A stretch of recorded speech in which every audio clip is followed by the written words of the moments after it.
ছিঁড়ে যাওয়া জুতোটার দিকে তাকিয়ে হাসবো নাকি নিজের ভাগ্যের উপর কাঁদবো বুঝতে পারছি না। এই শহরে মানুষের দাম বোধহয় তার পকেটের ওজন দিয়ে মাপা হয়। হৃদয়ের রক্তক্ষরণ কেউ দেখে না। অবহেলার পাত্র হতে হতে এখন দেয়ালে পিঠ ঠেকে গেছে। কিন্তু আজ হোক বা কাল হিসাব তো একটা দিতেই হবে। আরিয়ান দীর্ঘশ্বাস ফেলে কলেজের লাইব্রেরির পেছনের নির্জন সিঁড়িতে বসে পড়ে। তার পায়ে একটা পুরনো ছাই রঙের শার্ট, যার কলারের সুতো উঠে গেছে। পকেটে মাত্র 10টা টাকা পড়ে আছে, যা দিয়ে আজকের দুপুরের খাবারটাও হবে না। কলেজের করিডোর দিয়ে দামি পারফিউমের সুবাস ছড়িয়ে দামি জুতো মোচমোচিয়ে ছাত্রছাত্রীরা হেঁটে যাচ্ছে। কেউ তার দিকে তাকাচ্ছে তাচ্ছিল্য ভরে, কেউ বা এমনভাবে পাশ কাটিয়ে যাচ্ছে যেন আরিয়ান নামের এই ছেলেটির কোনো অস্তিত্বই নেই। সে এই কলেজের টপার, অথচ তার দারিদ্র্য তার সব মেধার উপর এক বিশাল কালিমার মতো লেপ্টে আছে। এই যে আমাদের পকেটমার হিরো, এখানে বসে কি কারো মানিব্যাগ চুরি করার প্ল্যান করছিস নাকি? শোন আরিয়ান, এই কলেজের বাতাস তোর মতো ভিখারিদের জন্য না। নিজের চেরা জুতোটা দেখ, আমার মনে হয় ডাস্টবিনও এটা নিতে রাজি হবে না। অনেক তার দলবল নিয়ে সেখানে হাজির হয়। অনেক এই কলেজের সব থেকে প্রভাবশালী ছাত্র, যার বাবা শহরের নামকরা ব্যবসায়ী। সে আরিয়ানের সামনে এসে তার দামি স্পোর্টস শুটা আরিয়ানের পুরনো জুতোর উপর চেপে ধরে।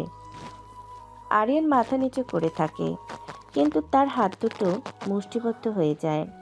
তার চোয়াল শক্ত হয়ে ওঠে, চোখের মনি থেকে এক অদ্ভুত স্ফুলিঙ্গ বের হতে চায়, যা অনেক খেয়াল করতে পারে না।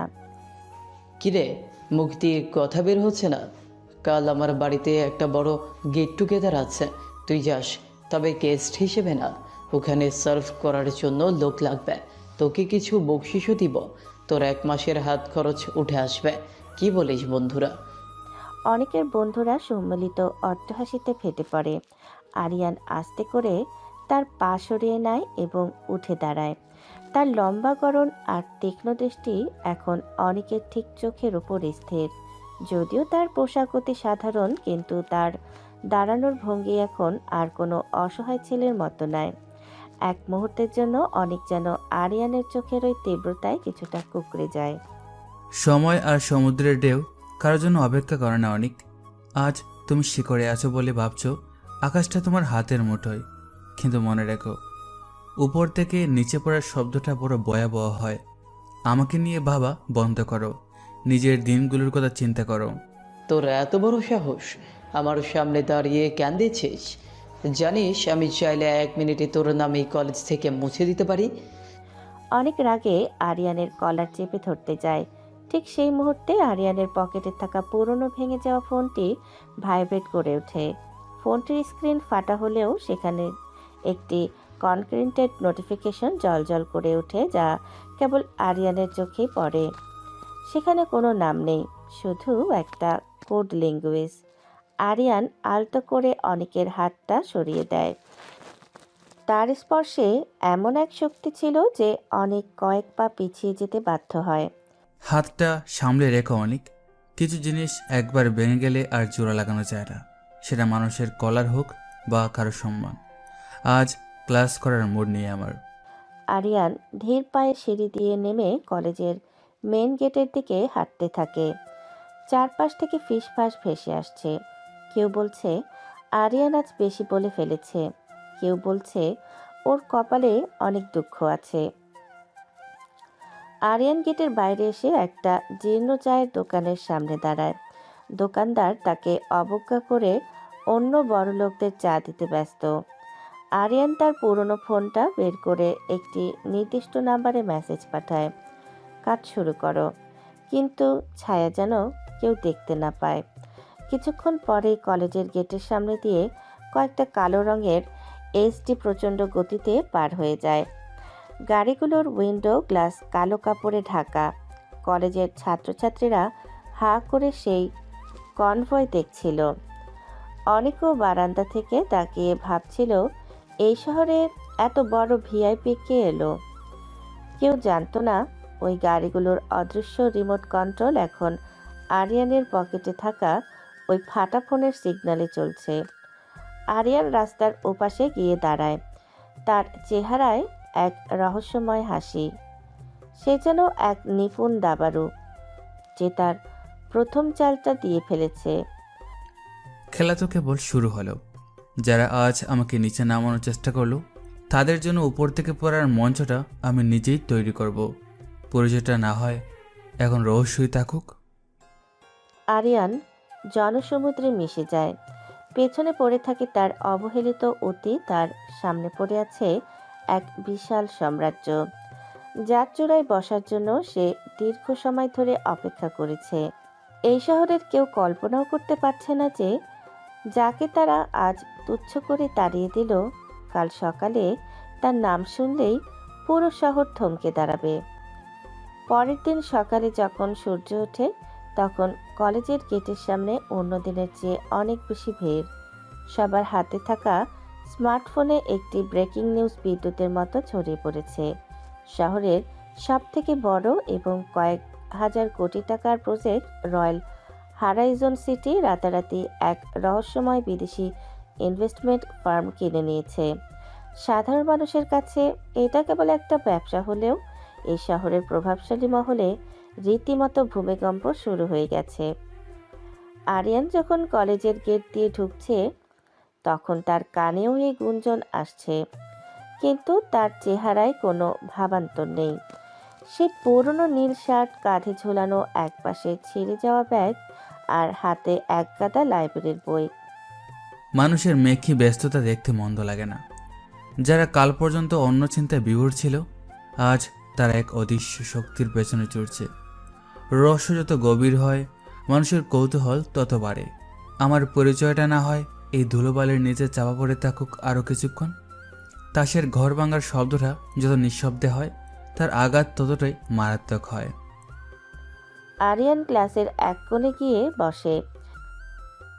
কিছুক্ষণ পরে ক্লাসে অনেক প্রবেশ করে, তবে তার আজকের চেহারা গতকালের মতো উজ্জ্বল নয়। তার চোখ মুখে একটা তীব্র অস্থিরতা এবং কপালে বিন্দু বিন্দু ঘাম। সে তার বন্ধুদের সাথে খুব নিচু স্বরে ফিসফাস করছে। আরিয়ান বইয়ের পাতায় চোখ রাখলেও তার সমস্ত মনোযোগ অনেকদের আলোচনার দিকে। সে পরিষ্কার শুনতে পাচ্ছে অনেকের বাবার ব্যবসায়িক সাম্রাজ্য গতকাল রাত থেকে এক প্রলয়ঙ্কারী ধস নেমেছে। এটা অসম্ভব। ড্যাড সারা রাত ঘুমননি। তিনি বলছেন গত রাতে আমাদের কোম্পানির সব শেয়ার কেউ একজন শকুনের মতো ছো মেরে পানির দরে কিনে নিয়েছে। এখন নাকি বোর্ডের 80% শেয়ারই আমাদের নিয়ন্ত্রণের বাইরে। ড্যাড পাগলের মতো সেই লোকটাকে খুঁজছেন যে আমাদের সব ফাইল হ্যাক করেছে, কিন্তু প্রতিটা সার্ভারে গিয়ে আমাদের আইটি টিম আটকে যাচ্ছে। কোনো একটা অদৃশ্য দেয়াল আমাদের শেষ করে দিচ্ছে। অনেকের কথা শুনে তার বন্ধুরা হতভম্ব হয়ে যায়। গতকাল যে ছেলেটা টাকার গরমে মাটিতে পা ফেলছিল না, আজ তার কণ্ঠস্বরে ভয়ের কাঁপন। ঠিক এই সময় ক্লাসের সামনের দিকে থাকা রুহি আরিয়ানের দিকে তাকিয়ে এক তাচ্ছিল্যের হাসি দেয়। রুহি এই কলেজের প্রিন্সিপালের একমাত্র মেয়ে, যার কাছে আভিজাত্যই সব। সে আরিয়ানের দারিদ্র্য নিয়ে মজা করার কোনো সুযোগই হাতছাড়া করে না।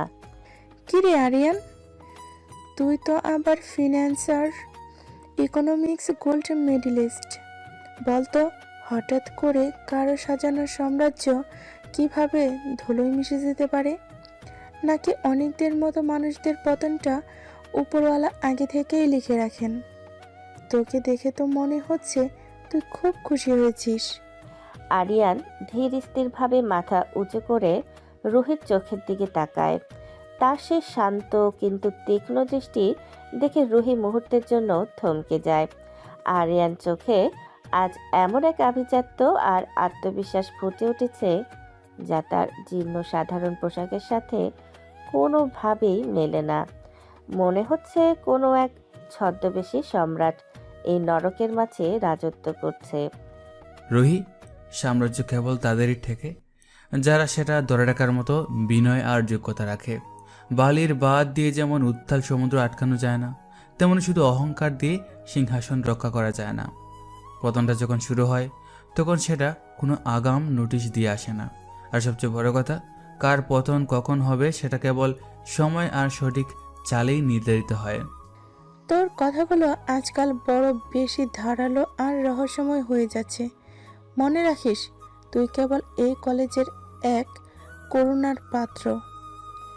বড় বড় কথা না বলে নিজের পড়াশোনায় মন দে, নয়তো পরের মাসের কলেজের ফিটা জোগাড় করতেও তোকে মানুষের দ্বারে দ্বারে ভিক্ষা করতে হবে। তখন তোর এই ফিলোসফি কেউ শুনবে না।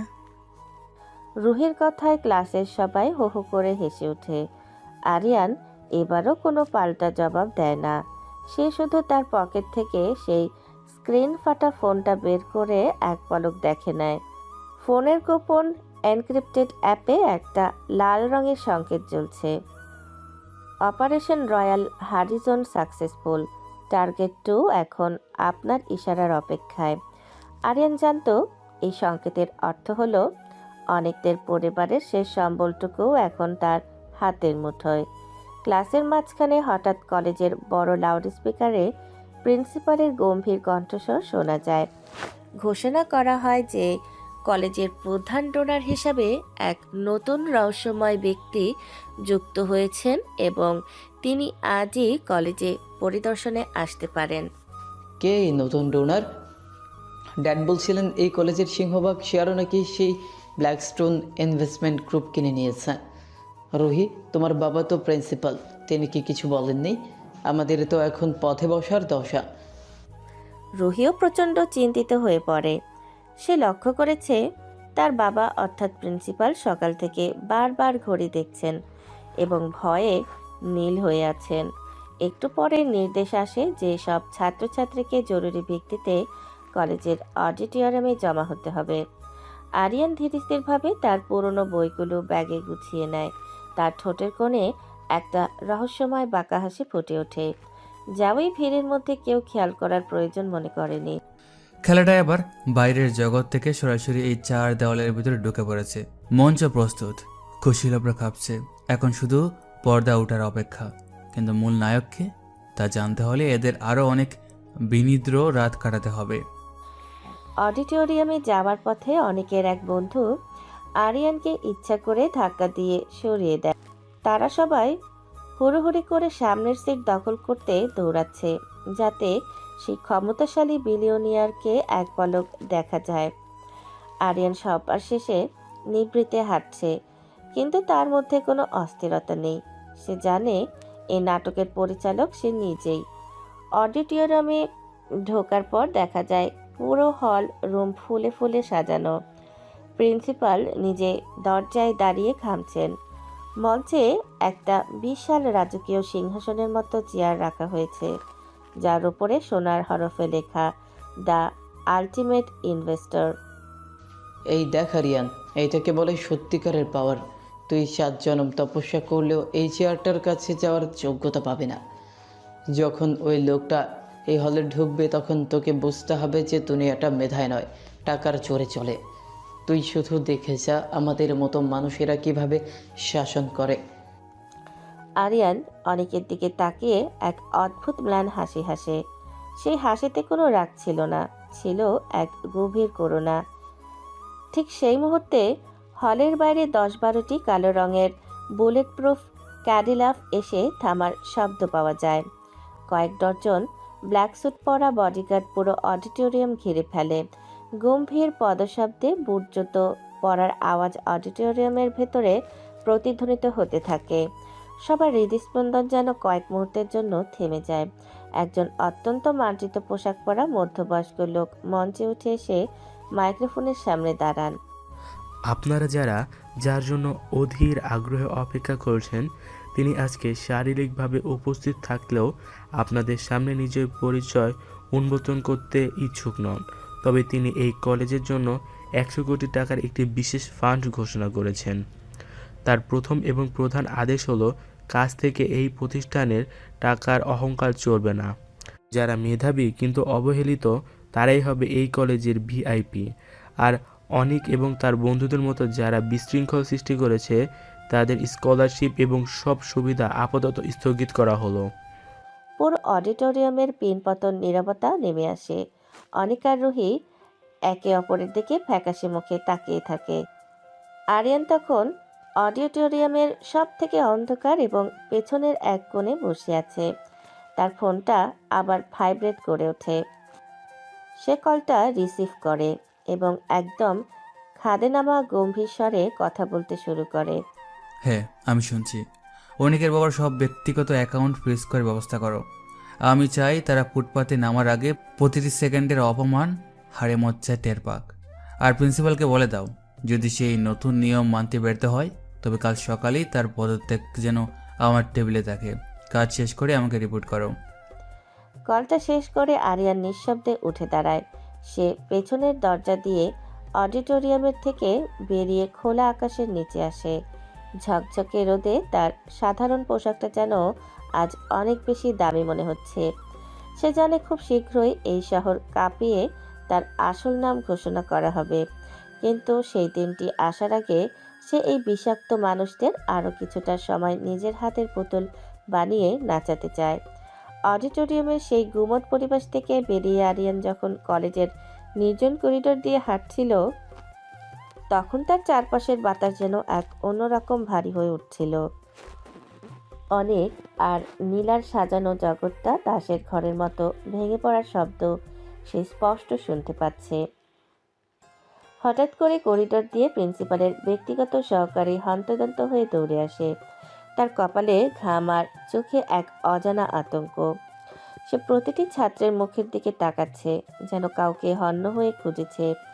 আরিয়ানের পাশ দিয়ে যাওয়ার সময় সে থমকে দাঁড়ায়, কিন্তু পরক্ষণেই আরিয়ানের তালিমারা সাধারণ পোশাক দেখে মুখ কুঁচকে আবার দৌড় শুরু করে। যারা হীরা চেনার ক্ষমতা রাখে না তারা কাছের ঝিলিক দেখেই জীবন পার করে দেয়। দৌড়াও, যতটা পারো দৌড়াও। কিন্তু যে শিকারের জালে তোমরা আটকে গেছো তার অস্তিত্ব টের পাওয়া তোমাদের মতো সাধারণ মানুষের সাধ্যের বাইরে। আজ রাতটা অনেকের জন্য শেষ রাত হতে চলেছে। আরিয়ান কলেজের পেছনের পরিত্যক্ত বাগানের দিকে চলে যায়।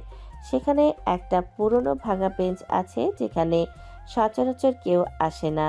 সে পকেট থেকে তার সেই রহস্যময় ফোনটা বের করতেই স্ক্রিনে একটা লাল বৃত্ত ঘুরতে শুরু করে। এটি হলো সেই অতি গোপনীয় ডার্ক সিগন্যাল। ফোনের ওপাশ থেকে এক যান্ত্রিক এবং গম্ভীর কণ্ঠস্বর ভেসে আসে। স্যার, অনেকের বাবা আরশাদ চৌধুরী এখন আমাদের পাতা ফাঁদে পুরোপুরি আটকা। তিনি নিজের শেষ সম্বলটুকু বাঁচাতে এখন সেই গোপন ব্যক্তির সাথে দেখা করতে চাইছেন, যাকে তিনি পর্দার আড়ালের গডফাদার মনে করেন। আপনি কি অনুমতি দেবেন? তাকে সেই পুরনো আস্তানে নিয়ে যাও, তবে মনে রেখো তার চোখ যেন কালো কাপড়ে শক্ত করে বাঁধা থাকে। সে যেন অনুভব করতে পারে যে তার চারপাশটা এখন নিকষ অন্ধকারের রাজত্ব। আমি নিজে সেখানে থাকবো, কিন্তু আমার ছায়াটাও যেন সে চিনতে না পারে। তার আগে প্রিন্সিপাল সাহেবের জন্য একটা ছোট্ট উপহার পাঠাও। তাকে জানিয়ে দাও তার কলেজের গত 5 বছরের সব গোপন দুর্নীতির ফাইলগুলো এখন পাবলিক ডোমেইনে যাওয়ার জন্য মাত্র 1 ক্লিক দূরত্বে আছে। ফোনটা রেখে আরিয়ান আকাশের দিকে তাকায়। মেঘলা আকাশটা যেন তার মনের অবস্থারই প্রতিফলন। ঠিক সেই মুহূর্তে বাগানের ঝোপঝাড়ের আড়ালে একটা খসখস শব্দ হয়। কেউ একজন তাকে অনুসরণ করছিল। আরিয়ান বিদ্যুৎ বেগে ঘুরে দাঁড়ায়। দেখে সেখানে নীলা দাঁড়িয়ে আছে। তার মুখটার আগে লাল হয়ে আছে, কিন্তু চোখে এক অদ্ভুত কৌতূহল। নীলা এই কলেজের প্রিন্সিপালের মেয়ে এবং সবসময় আভিজাত্যর দম্ভ নিয়ে চলতো। তুই এখানে একা বসে কার সাথে কথা বলছিস আরিয়ান? আর তোর এই ভাঙা ফোনে এত দামি সব সিগন্যাল কোথা থেকে এলো? আমি অনেকক্ষণ ধরে লক্ষ্য করছি, তুই এই কলেজে আসার পর থেকে শহরের বড় বড় সব ওলটপালট শুরু হয়েছে। এটা কি কেবলই কাকতালীয়, নাকি তুই কোনো বড় চক্রান্তের সাথে জড়িত? সত্যি করে বল, তুই আসলে কে? আরিয়ান এক মুহূর্তের জন্য থেমে যায়। তার চোখে এক হিমশীতল শূন্যতা নেমে আসে, যা দেখে নীলা ভয়ে এক পা পিছিয়ে যায়। আরিয়ান ধীর পায়ে নীলার দিকে এগিয়ে আসে। তার প্রতিটি পদক্ষেপে যেন এক অঘোষিত রাজকীয় আভিজাত্য ঝরে পড়ছে। নীলা আজ প্রথমবার অনুভব করলো এই ছেলেটি আসলে সেই দরিদ্র ছাত্র নয় যাকে সে প্রতিদিন তুচ্ছ তাচ্ছিল্য করত। নীলা, কিছু রহস্য কবরই ভালো দেখায়। তুমি প্রিন্সিপালের মেয়ে হতে পারো, কিন্তু এই মুহূর্তে তুমি এক বিশাল অগ্নিকুণ্ডের কিনারে দাঁড়িয়ে আছো। যে সত্যটা তুমি খুঁজতে চাইছো সেটা সহ্য করার ক্ষমতা তোমার নেই। নিজের জীবনটা যদি শান্তিতে কাটাতে চাও তবে আমার ছায়া থেকে দূরে থাকো। মনে রেখো, সূর্যকে খুব কাছ থেকে দেখতে গেলে চোখ অন্ধকার হয়ে যায়। আরিয়ান আর এক মুহূর্ত সেখানে দাঁড়ালো না। সে নীলাকে স্তব্ধ করে দিয়ে দ্রুত পায়ে কলেজের সীমানা পার হয়ে গেল। নীলা সেখানে পাথরের মূর্তির মতো দাঁড়িয়ে রইল। তার মনে হতে লাগলো আরিয়ান আসলে কোনো সাধারণ মানুষ নয়। এদিকে শহরের উপকণ্ঠে এক পরিত্যক্ত গুদাম ঘরে শুরু হয়েছে আসল নাটক। অনেকের বাবা আশাদ চৌধুরীকে কালো কাপড়ে মুখ বেঁধে চেয়ারে বসিয়ে রাখা হয়েছে। তার হাত পা ভয়ে কাঁপছে। কি আপনারা? আমাকে কেন এখানে আনা হয়েছে? আমি আপনাদের সব টাকা দিয়ে দেব। আমার কোম্পানি, আমার সব প্রজেক্ট সব নিয়ে নিন, শুধু আমাকে ছেড়ে দিন। আমি কার এমন ক্ষতি করেছি যে আমার উপরে এই গজব নেমে এলো? অন্ধকার ঘরটিতে হঠাৎ একটা ভারী বুট জুতোর শব্দ শোনা যায়। কেউ একজন ধীর পায়ে আরশাদ চৌধুরীর দিকে এগিয়ে আসছে।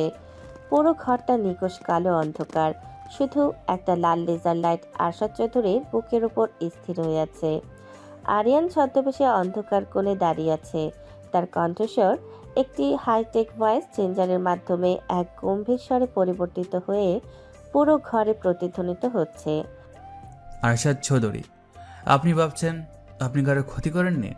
আপনার ছেলে যখন অহংকারের বন্যায় সাধারণ মেধাবী ছাত্রদের ফিসে মারত তখন আপনি ক্ষমতার দাপটে হাসতেন। আজ সেই সাধারণের একজন হয়ে দেখুন কেমন লাগে। আপনার সাম্রাজ্য আমি ধ্বংস করিনি, আপনার দীর্ঘদিনের অন্যায় আর পাপই আপনাকে এই অন্ধকারে নিয়ে এসেছে। আপনি কে? দয়া করে আপনার পরিচয় দিন। আমি আপনার পায়ে পড়ছি, আমাকে একবার সুযোগ দিন।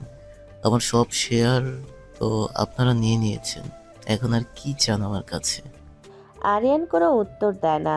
সে শুধু তার হাতে থাকা একটি রিমোট চেপে ঘরের একদিকের দেয়ালের পর্দা সরিয়ে দেয়।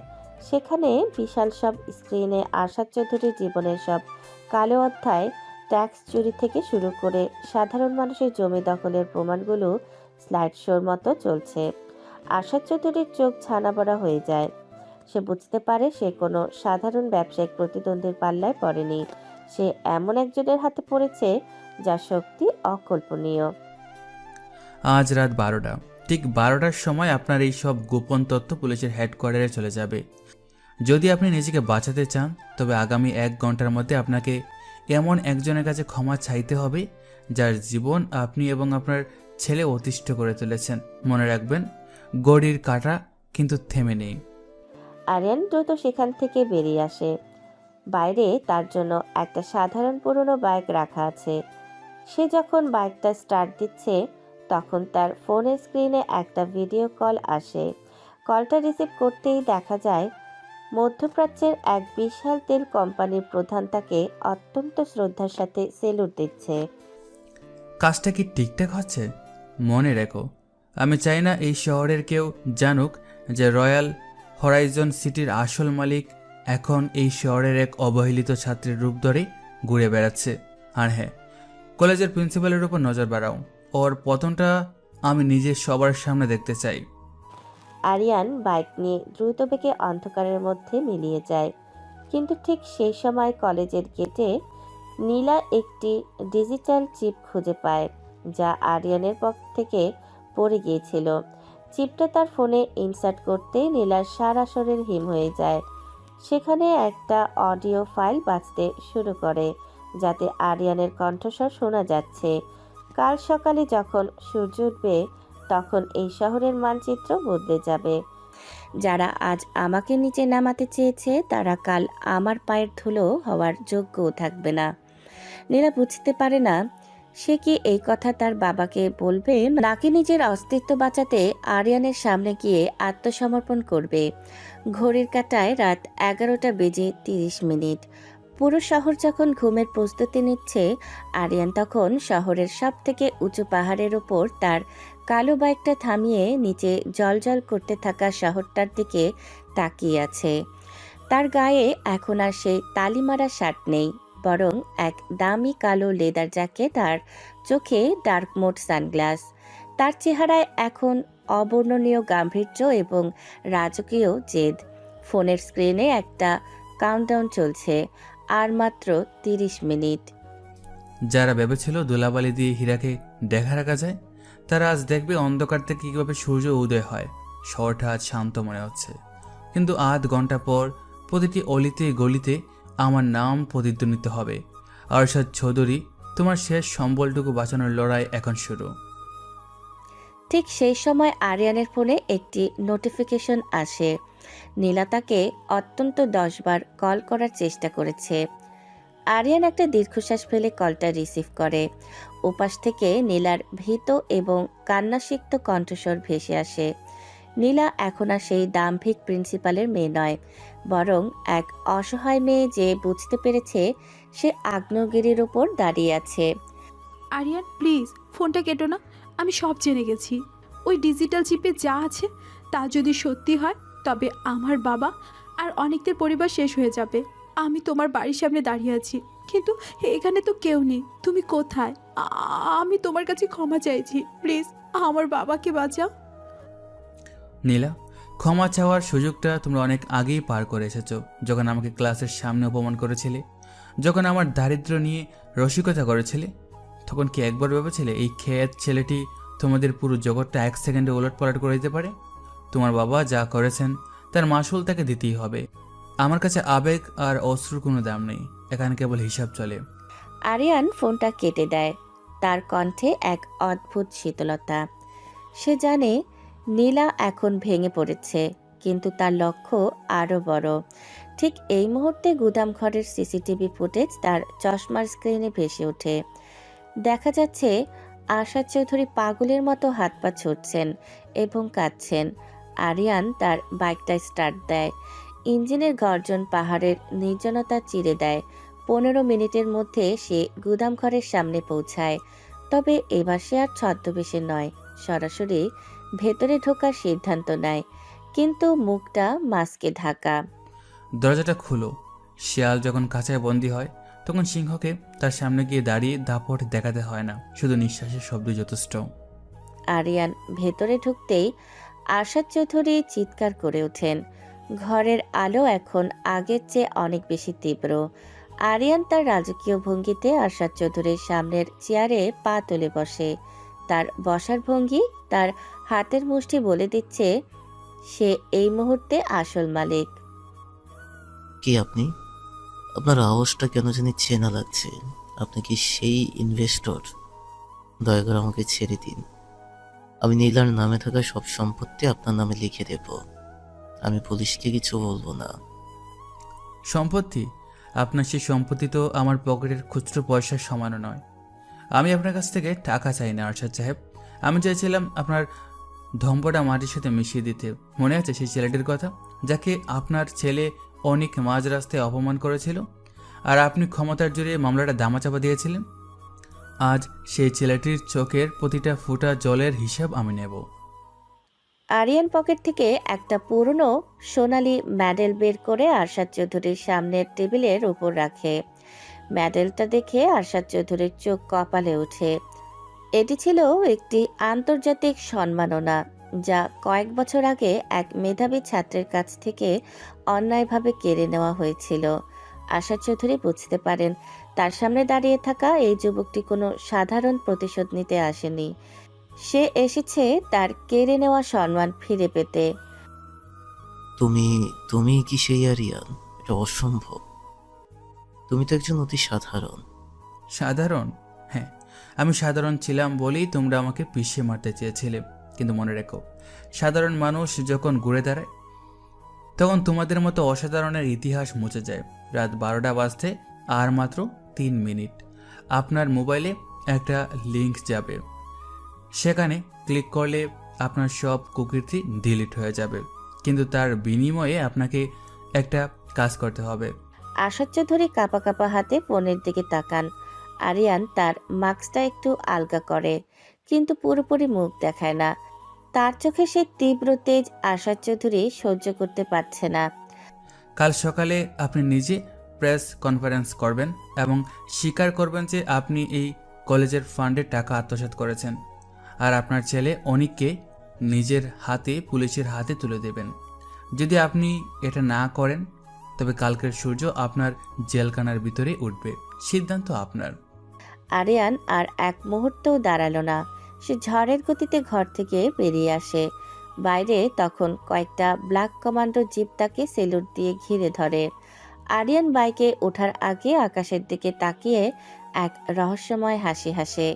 ঠিক 12টার সময় পুরো শহরে বিলবোর্ডগুলোতে হঠাৎ আরিয়ানের একটা ছায়া অবয়ব ভেসে ওঠে, আর তার নিচে লেখা থাকে, শহরটা এখন আমার নিয়ন্ত্রণে। নীলা তখন তার ঘরে বসে কাঁদছিল। হঠাৎ তার ফোনের স্ক্রিনে একটা মেসেজ আসে, কালকে সকালটা তোমার জীবনের সবচেয়ে বড় চমক নিয়ে আসছে নীলা, তৈরি থেকো। নীলা বুঝতে পারে না এটা কি কোনো হুমকি নাকি আরিয়ানের দেওয়া কোনো শেষ সুযোগ। সকালবেলা রোদের ঝিলিক ডানা মেলার আগে কলেজের সামনে মানুষের মেলা লেগে গেছে। সবাই গত রাতের সেই আজব সব মেসেজ নিয়ে কানাকানি করছে। কেউ বলছে শহর নাকি কোনো বড়লোক কিনে নিছে, আবার কেউ বলছে আশাদ চৌধুরী আজ বড় কোনো প্যাচে পড়বে। অনেক আর তার দলবল কলেজের গেটে দাঁড়িয়ে ফুলিয়ে ফাঁপিয়ে কথা বলছে। তাদের ধারণা পুলিশ যখন আসবে তখন সব ঠিক হয়ে যাবে। নীলা গেটের এক কোণে একা দাঁড়িয়ে আছে। ওর চেহারাটা একদম ফ্যাকাশে হয়ে গেছে। হঠাৎ দেখলো আরিয়ান আসছে।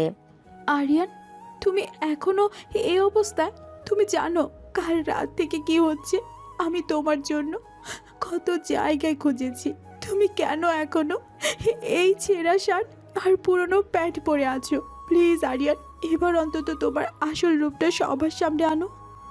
আরিয়ান কোনো কথা বলল না। সে একদম শান্ত মাথায় ভিড় ঠেলে কলেজের ভেতরে ঢুকতে লাগলো। তার হাতে একটা পুরনো ফাইল আর কাঁধে একটা ছেঁড়া ব্যাগ। তার এই দশা দেখে কলেজের ছেলেরা হাসাহাসি শুরু করলো।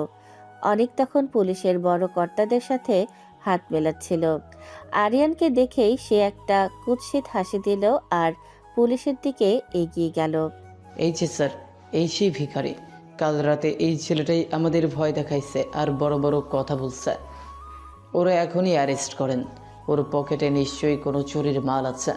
আমাদের মতো সম্মানী মানুষের মান সম্মান ও ধুলোয় মিশিয়ে দিচ্ছে। কলেজের সবাই ভাবছিল পুলিশ হয়তো এবার আরিয়ানের সামনে মাথা নত করবে, কিন্তু সবাইকে চমকে দিয়ে পুলিশ অফিসার আরিয়ানের সামনে গিয়ে কড়া গলায় কথা বলতে শুরু করলো। সে কোনো সম্মান তো দেখালো না, উল্টো আরিয়ানের হাত ধরে একটা ঝটকা দিল। আরিয়ানের হাতের ফালটা মাটিতে পড়ে ছড়িয়ে গেল। রে ছোকরা, বেশি তেজ বেড়ে গেছে তোর। অন্যের আইডি হ্যাক করে বড়লোক সাজা হচ্ছে। আরশাদ চৌধুরী সাহেবের নামে উল্টাপাল্টা কথা বলার সাহস পাস কই? চল থানায় চল, সেখানে গেলে তোর সব তেজ জল হয়ে যাবে। নীলা তো পুরো থতমত খেয়ে গেল। ও ভাবছিল আরিয়ানই হয়তো সেই পর্দার আড়ালের বস, কিন্তু এখন তো দেখছে আরিয়ান ধরা খেয়ে যাচ্ছে।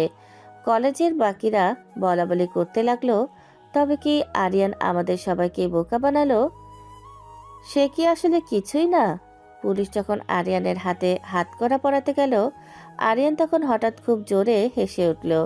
সে হাসি দেখে চারপাশের মানুষ থমকে দাঁড়ালো। পুলিশ অফিসার সাহেব, হাত করার আগে নিজের পকেটে রাখেন, কারণ একটু পরেই ওটা আপনার নিজের হাতে পড়া লাগবে। অনেক তুই ভাবছিস এই পুলিশ তোরে বাঁচাবে? তোর বাপকে তো অলরেডি তুলে নেওয়া হয়েছে, এখন তোর পালা। এই ফকিরের ছেলে এখনও মুখে বিষ। আব্বা তোর এখনই জেলের খানি টানাবে।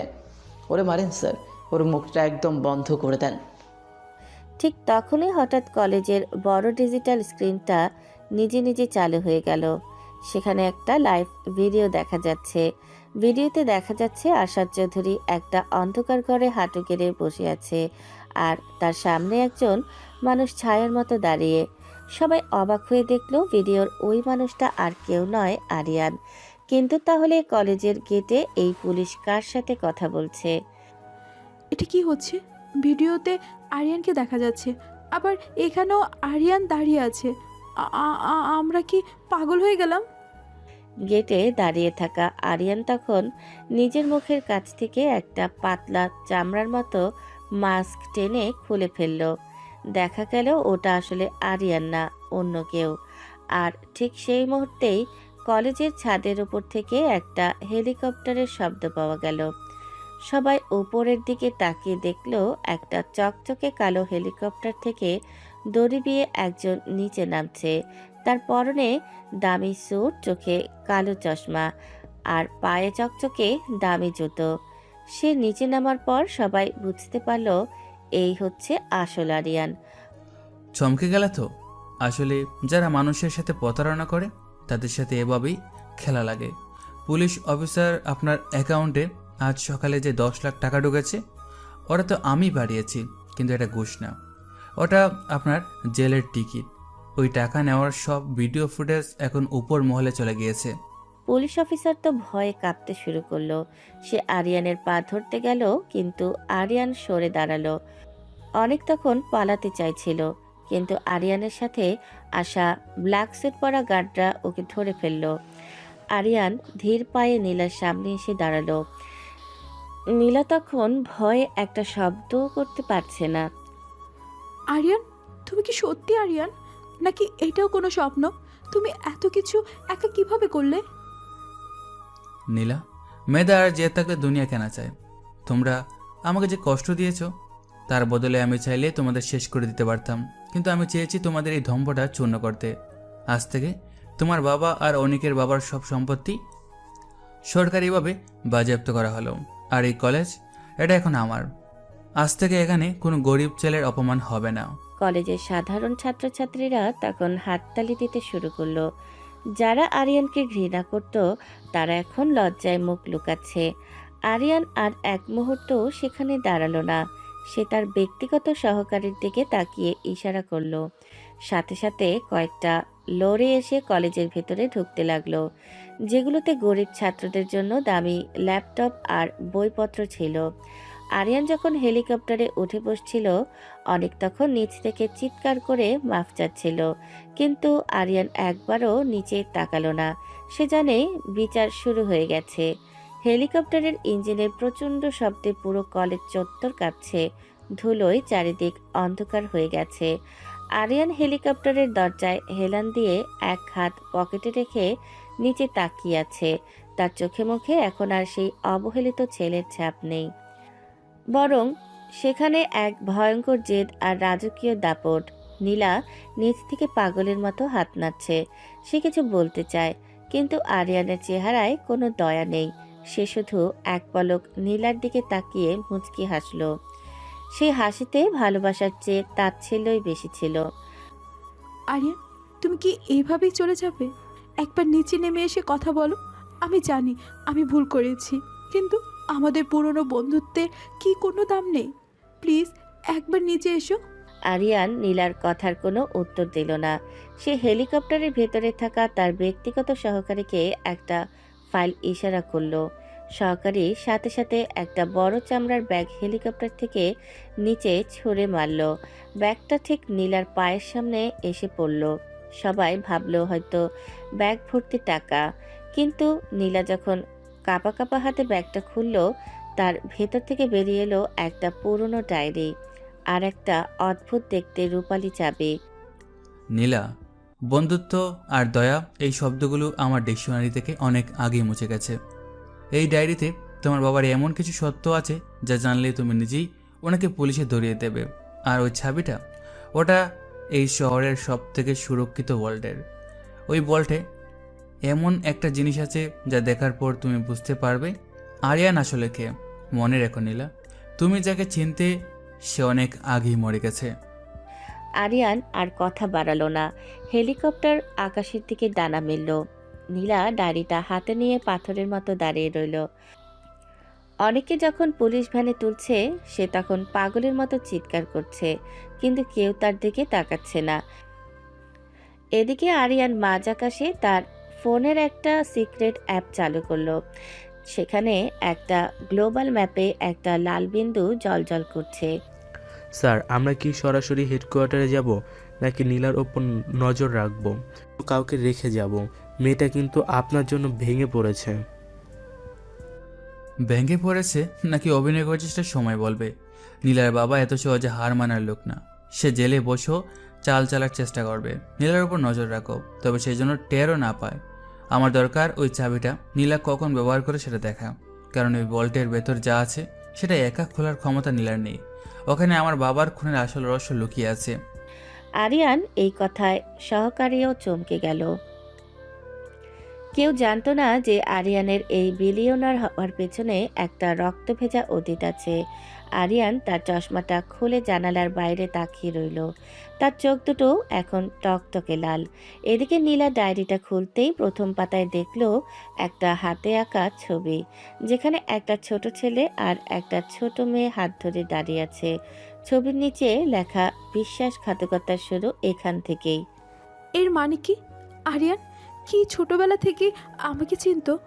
ও কি তবে সেই ছেলেটি যাকে আমরা 10 বছর আগে শহর থেকে তাড়িয়ে দিয়েছিলাম? হে খোদা, আমি কার সাথে শত্রুতা করলাম? নীলা বুঝতে পারল আরিয়ানের এই ফিরে আসাটা কোনো কাকতালীয় ঘটনা নয়। সে একটা বিশাল বড় প্ল্যান নিয়ে এসেছে এবং নীলা নিজেও সেই প্ল্যানের একটা অংশ। হঠাৎ নীলার ফোনে একটা অপরিচিত নাম্বার থেকে মেসেজ এলো, চাবিটা নিয়ে আজ রাত 12টায় পুরনো শ্মশান ঘাটের পেছনের পরিত্যক্ত বাংলোয় এসো। যদি বেঁচে থাকতে চাও, তবে কাউকে সাথে এনো না, আরিয়ান। ভয় পাওয়া শুরু করো নীলা, কারণ যে খেলার গুটি তুমি আজ হাতে নিয়েছো সেই খেলার রাজা আমি নিজেই। রাত 12টার পর এই শহরের মানুষ আরিয়ানের আরেক রূপ দেখবে। রহস্যটা তো কেবল শুরু হলো। আরিয়ান হেলিকপ্টার থেকে নিচের অন্ধকারের দিকে তাকিয়ে এক অদ্ভুত তৃপ্তির হাসি হাসল। সে জানে নীলা আসবে, আর নীলা আসা মানেই সেই পুরনো শত্রুদের গর্ত থেকে বের করে আনা, যারা আরিয়ানের পরিবারকে ধ্বংস করেছিল। আরিয়ানের অ্যাটিটিউড এখন এতটাই তুঙ্গে যে সে পুরো পৃথিবীকে নিজের হাতের তালুতে নাচাতে প্রস্তুত। রাত তখন 12টার কাছাকাছি। পুরনো আমলের সেই বিশাল বাংলোর চারপাশটা ঝিঝি পোকার ডাকে রহস্যময় হয়ে উঠেছে। জরাজীর্ণ দেয়ালের গায়ে শ্যাওলা জমে এক অদ্ভুত গন্ধ বের হচ্ছে। নীলা কাঁপতে কাঁপতে বাংলোর বিশাল লোহার গেটটা ঠেলে ভেতরে ঢুকলো। হলরুমের মাঝখানে একটা ঝাড়বাতি জ্বলছে, আর তার নিচে বিশাল এক রাজকীয় চেয়ারে পিঠ দিয়ে বসে আছে আরিয়ান। তার পরনে এখন সিল্কের কালো জুব্বা, ডান হাতে একটা দামি চুরুট আর বাম হাতে একটা দামি তসবি। সে নির্বিকার ভঙ্গিতে ধোঁয়া ছাড়ছে। আমি এসেছি আরিয়ান, তুমি যেভাবে আসতে বলেছিলে ঠিক সেভাবেই। কাউকে কিচ্ছু জানাইনি। এই নাও তোমার সেই রহস্যময় চাবি। এবার আল্লাহর দোহাই লাগে আরিয়ান, আমাকে বলো তুমি আসলে কি চাও? কেন আমাদের জীবন নিয়ে এভাবে খেলছো? আরিয়ান ধীরে ধীরে চেয়ারটা ঘুরিয়ে নীলার মুখোমুখি হলো। তার চোখে এখন আগুনের মতো তেজ, আর ঠোঁটের কোণে সেই বিষাক্ত তাচ্ছিল্য। সে নীলার দিকে সরাসরি না তাকিয়ে চাবিটার দিকে তাকালো। আমি জানতাম তুমি আসবে নীলা। আব্বাকে বাঁচানোর চেষ্টা আর পরকালের ভয়, এ দুটি মানুষকে ঠিক রাস্তায় টেনে আনবে। চাবিটা টেবিলে রাখো, আমার বেশি কাছে আসার চেষ্টা করো না, কারণ এই দূরত্বটাই তোমার জন্য ভালো। তুমি কি পাগল হয়ে গেছো আরিয়ান? আমি এখানে কোনো ফোন দিয়ে নিয়ে আসিনি। আমি এসেছি আমাদের সেই ছোটবেলার কথা মনে করে সব ঠিক করতে। তুমি সেই আরিয়ান হতে পারো না যে অনর্থক আমার বাবাকে হাজতে রাখবে। তোমার মনে কি আল্লাহর ভয় বলতে কিচ্ছু নেই? আল্লাহর ভয়? নীলা, তুমি এখনও সে অবুঝ মেয়েটাই রয়ে গেলে। সে রাতে তোমার আব্বা আর আশা চৌধুরী মিলে আমার আব্বার বুকে গুলি চালিয়েছিল। সেদিন কি তার আল্লাহর আরশ খাববে বলে ভয় পেয়েছিল? তুমি কি ভেবেছিলে আমি শুধু টাকা কামাতে এসেছি? না নীলা, আমি এসেছি তোমাদের এই মিথ্যা আভিজাত্যের দেওয়াল ভেঙে গুড়িয়ে দিতে। এটা অসম্ভব। আব্বা কখনোই এমন খুনি হতে পারেন না। তুমি নিশ্চয়ই ভুল জানো আরিয়ান, কেউ তোমাকে ভুল বুঝিয়েছে। চুপ করো। এই ডায়েরিটা পড়েছ? তোমার আব্বার নিজের হাতে লেখা সব কবুলনামা আছে এখানে। ওই চাবিটা দিয়ে যখনই সিন্ধুক খুলবে তখন দেখবে আমার আব্বার সেই রক্তমাখা জায়নামাজটা এখনও সেখানে রাখা আছে। প্রতি রাতে ওই রক্তের গন্ধ আমাকে শান্তিতে থাকতে দেয় না। আর তুমি আসছো আমার সাথে পুরনো সম্পর্কে দোহাই দিয়ে কান্নাকাটি করতে? যদি তাই হয় তবে আমাকে কেন এখানে ডেকেছো? আমাকেও কি শেষ করে দেবে? দাও, আমি আর এই অপমান সইতে পারছি না। মেরে ফেলা তো খুব সহজ নীলা। আমি চাই তুমি জিন্দা লাশ হয়ে বেঁচে থাকো। প্রতিটা মুহূর্ত যেন তোমার মনে হয় তুমি একটা জানোয়ারের রক্ত শরীরে বয়ে বেড়াচ্ছ। আজ থেকে তুমি আমার ঘেনা গোলাম। ওই যে সামনে কাগজগুলো দেখছো, ওটা কোনো জমির দলিল না নিলাম, ওটা একটা কাবিননামা। ওটাতে আমি সই করেছি, এখন তোমার পালা। খাবির নামা? তুমি কি আমাকে বিয়ে করতে চাও? আরিয়ান, তুমি তো আমায় ঘৃণা করো। বিয়ে? এটাকে তুমি বিয়ে বলতে পারো? কিন্তু আমার কাছে এটা হলো তোমাকে আমার ব্যক্তিগত সম্পত্তি বানিয়ে রাখার একটা দলিল। দুনিয়ার মানুষ জানবে তুমি আমার গড়নি, কিন্তু গড়ের ভিতরে তুমি হবে আমার আজ্ঞাবহ দাসী। এই শহরে তোমার আব্বার মান সম্মান আর তার প্রাণ বাঁচাতে চাইলে এই দলিল এখনই সই করো। তুমি এত নীচ হতে পারো আরিয়ান? আমি তোমাকে ভালোবেসেছিলাম। ভালোবাসা শব্দটা তোমার মুখে মানায় না নিলাম। তুমি বেশি ছিলে মেধা আর ক্ষমতার দাপট গিয়ে। সই করে নিলাম। সময় কিন্তু ফুরিয়ে আসছে। আমার ধৈর্যের বাঁধ ভেঙে গেলে কাল ফজরের আগেই তোমার আব্বার জানাজা পড়তে হবে। নীলা কলমটা হাতে নিল। তার সারা শরীর কাঁপছে, চোখের জল টপ টপ করে কাবিননামার কাগজের উপর পড়ছে। আরিয়ান উঠে দাঁড়িয়ে নীলার এক কদম কাছে গিয়ে তার থুতনিটা ধরে মুখটা ওপরের দিকে তুলল। আরিয়ানের চোখের মনি এখন পাথরের মতো স্থির। কান্নার থামাও নিলা। আরিয়ানের দরবারে চোখের পানির কোনো দাম নেই। আমি এখন এই শহরের একচ্ছত্র মালিক, আর তুমি হলে সেই মালিকের কেনাবাদী। সই করে এখনই। আমি সই করছি, শুধু আমার আব্বার হায়াত ভিক্ষা করার জন্য। কিন্তু মনে রেখো আরিয়ান, জোর করে শরীর কেনা যায়, কারো কলব জেতা যায় না। আল্লাহ এর বিচার করবেনি। বিচার তো শুরু হয়ে গেছে নীলা, সব করা শেষ। বেশ, এখন এই চাবিটা নাও। বাংলোর নিচে একটা অন্ধকার কোটরি আছে, ওখানে যাও, নিজের চোখে দেখে এসো তোমার আব্বার আসর পড়েছে। আমি উপরে বসে তোমার বুক ফাটার চিৎকার শোনার অপেক্ষায় রইলাম। তুমি আমার সাথে নিচে যাবে না? তুমি কি আমাকে একাই ওই গোরস্থানের মধ্যে অন্ধকারে পাঠাবে? আমার কাজ তোমাকে অন্ধকার দেখানো, হাত ধরা নয়। যাও নীলা, তোমার বাপের করা গুণগুলো সামনাসামনি দেখে এসো। মনে রেখো, ওই কুটুরি থেকে বের হয়ে আসার পর তুমি আর সেই অহংকার নীল থাকবে না।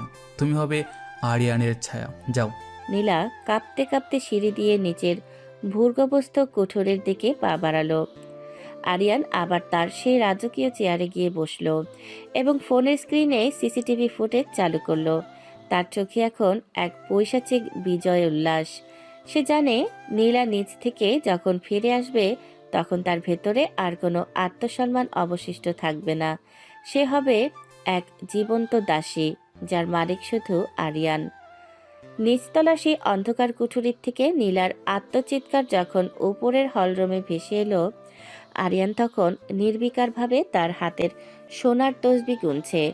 তার মুখে কোনো অনুশোচনা নেই, বরং এক অদ্ভুত প্রশান্তি। নীলা যখন সিঁড়ি দিয়ে টলতে টলতে উপরে উঠে এলো, তার চোখের কাজল লেপটে গেছে আর সারা শরীর ভয়ে থরথর করে কাঁপছে। সে যে সত্যটা নিচে দেখে এসেছে তা তার কলিজা জ্বালিয়ে দেওয়ার জন্য যথেষ্ট ছিল। আরিয়ান, তুমি কেন আমায় এটা দেখালে?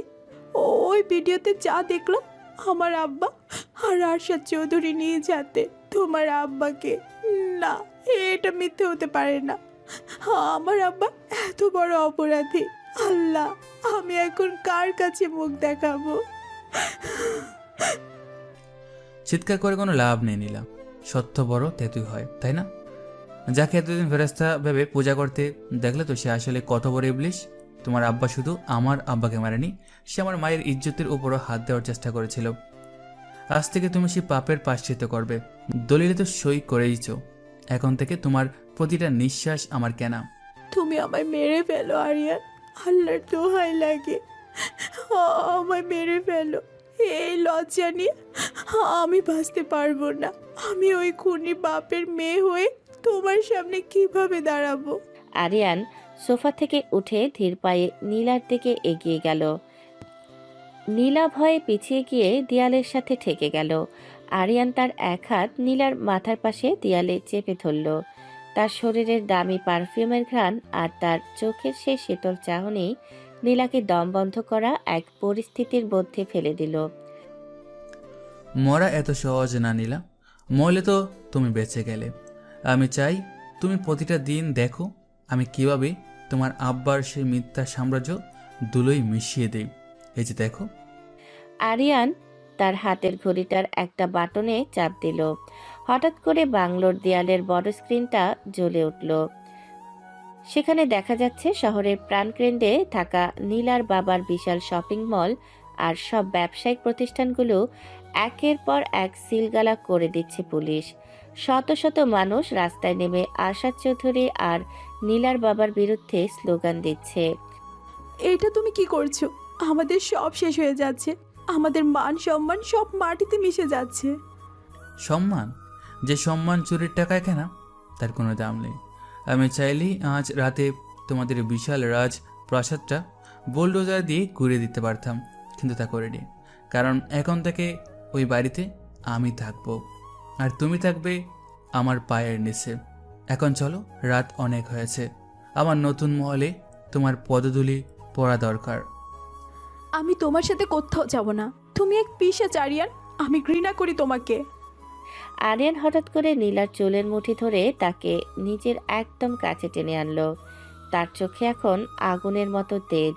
সে নীলার কানের কাছে গিয়ে ফিসফিস করে বলতে লাগলো। ঘৃণা করো? ব্যস্ত ঘৃণাই করো, কিন্তু মনে রেখো তোমার এই ঘৃণার কোনো মূল্য আমার কাছে নেই। তুমি এখন আমার আইনি স্ত্রী। তোমার বাবার জীবন ভিক্ষা দিয়ে আমি তোমাকে কিনে নিয়েছি। এখন যদি একটা চিৎকার করো, তবে তোমার আব্বার লাশ এই রাতই গুম করে ফেলবো, বুঝলে? তুমি তুমি সত্যি বদলে গেছো আরিয়ান। সেই সহজ সরল ছেলেটা আর নেই। সে ছেলেটা ওই রাতেই মরে গেছে নীলা, যেদিন তোমার আব্বার গুলিতে আমার দুনিয়া অন্ধকার হয়ে গিয়েছিল। এখন যে দাঁড়িয়ে আছে সে হলো এক জিন্দা লাশ, যার একমাত্র লক্ষ্য হলো প্রতিশোধ। বাইরে বের হো, গাড়ি দাঁড়িয়ে আছে। আরিয়ান নীলার হাত শক্ত করে ধরে টানতে টানতে বাংলোর বাইরে নিয়ে এলো। বাইরে তখন সারিবদ্ধ দাঁড়িয়ে আছে 10টা কালো রঙের ল্যান্ড ক্রুজার। সবগুলোর হেডলাইট জ্বালানো। শত শত সশস্ত্র বডিগার্ড আরিয়ানকে দেখে একসাথে মাথা নত করে সেলুট দিল। আরিয়ান নীলাকে একটা গাড়ির ভেতরে একরকম ধাক্কা দিয়ে ঢুকিয়ে দিল। স্যার, সব প্রস্তুতি শেষ। আরশাদ চৌধুরী আর প্রিন্সিপাল সাহেব এখন আমাদের বিশেষ ব্ল্যাক সেলে বন্দি। আপনার পরবর্তী হুকুমের অপেক্ষায় আছি। তাদের আপাতত খাবার দিও না, শুধু পানি দিও, যাতে তারা মরতে মরতে বেঁচে থাকে। আমি কাল সকালে তাদের সাথে দেখা করব। আর শোনো, নীলার জন্য আমার মহলের বাম দিকের সেই অন্ধকার ঘরটা গুছিয়ে রাখো। ওখানেই ওর নতুন জীবন শুরু হবে। তুমি আমায় অন্ধকূপের মধ্যে রাখবে আরিয়ান? আমি তোমার কাছে হাত জোড় করছি, আমায় অন্তত একটা সাধারণ ঘরে থাকতে দাও। সাধারণ? রাজকন্যার জন্য তো সাধারণ কিছু মানায় না। তুমি ওই গড়েই থাকবে যেখানে আমার মা শেষ নিঃশ্বাস ত্যাগ করেছিলেন। তোমার আব্বা আমার মাকে যে কষ্ট দিয়েছিলেন, তুমি তার কড়াই গন্ডা হিসাব দেবে। গাড়িগুলো প্রচণ্ড গতিতে শহরের মেন রোড দিয়ে ছুটে চলল। রাস্তার সব ট্রাফিক সিগন্যাল আরিয়ানের গাড়ির জন্য গ্রিন করে দেওয়া হয়েছে। পুরো শহর আজ এক রহস্যময় আতঙ্কে থমকে আছে। নীলা জানালার বাইরে তাকিয়ে দেখছিল তার চেনা শহরটা আজ কত অচেনা লাগছে। আরিয়ানের ক্ষমতা যে এত দূর পর্যন্ত বিস্তৃত সেটা সে ভাবতেও পারেনি। অবাক হচ্ছ নীলা? ভাবছো তো যে একটা কলেজের খ্যাত ছেলের এত ক্ষমতা কোথায় পেল? মনে রেখো, যাকে তোমরা তুচ্ছ তাচ্ছিল্য করেছো, সে আসলে এই দুনিয়ার সবথেকে বড় ডার্ক ওয়েবের সম্রাট। তোমাদের চোখের সামনে যা দেখো তার চেয়ে 1000 গুণ বেশি অন্ধকার জগৎ আমি চালাই। তুমি কি তবে কোনো মাফিয়া? তুমি কি খারাপ কাজ করে এই টাকা কামিয়েছো? আমি কি সেটা জানার যোগ্যতা এখনো তোমার হয়নি। শুধু এটুকু জেনে রাখো, আমি যা করি সেটা ন্যায়ের জন্যই করি। তোমার আব্বার মতো যারা উপরে ফিটফাট আর ভিতরে সদরকাট, তাদের জন্য আমিই জম। এখন চুপচাপ বসে থাকো, মহলে পৌঁছে গেছি। গাড়িটি এসে থামল পাহাড়ের চূড়ায় অবস্থিত এক বিশাল দুর্গের মতো প্রাসাদে। প্রাসাদের গেট খোলার সাথে সাথে হাজার হাজার নীলবাতি জ্বলে উঠল। আরিয়ান গাড়ি থেকে নেমে নীলার জন্য দরজা খুলে দিল, কিন্তু সে নীলার হাত ধরল না, বরং এক উদ্ধত ভঙ্গিতে নিজের জুব্বাটা ঠিক করে সামনে হাঁটা দিল। ভেতরে এসে নীলা, আজকের রাতটা তোমার জন্য অনেক লম্বা হতে চলেছে, কারণ কাল ফজরের আগে তোমাকে এমন একটা সত্যের মুখোমুখি হতে হবে যা তোমার কলেজে ছিঁড়ে ফেলবে। স্বাগত জানাই আমার জহুরত মহলে। জহুরত মহলের বিশাল লোহার দরজাগুলো যখন গম্ভীর শব্দে বন্ধ হয়ে গেল, নীলার মনে হলো সে যেন এক জীবন্ত কবরে ঢুকে পড়েছে। প্রাসাদের চারদিকের দেয়ালগুলো প্রাচীন পাথরের তৈরি, আর প্রতিটা কোণে দাঁড়িয়ে আছে রবটের মতো নিশ্চল সশস্ত্র গার্ড। আরিয়ান কারো দিকে না তাকিয়ে ধীর পায়ে সিঁড়ি দিয়ে উপরে উঠতে লাগলো। তার জুব্বার প্রান্ত মাটিতে ঘষা খাচ্ছে, আর তার প্রতিটা পদক্ষেপে পুরো মহলে এক অদ্ভুত আতঙ্ক ছড়িয়ে পড়ছে। আরিয়ান, থামো। আমি আর এক পাও নড়তে পারছি না। তুমি কেন বারবার বলছো যে কাল ফজরের সময় বড় কিছু ঘটবে? আমার আব্বা তো তোমার কাছে বন্দি আছে।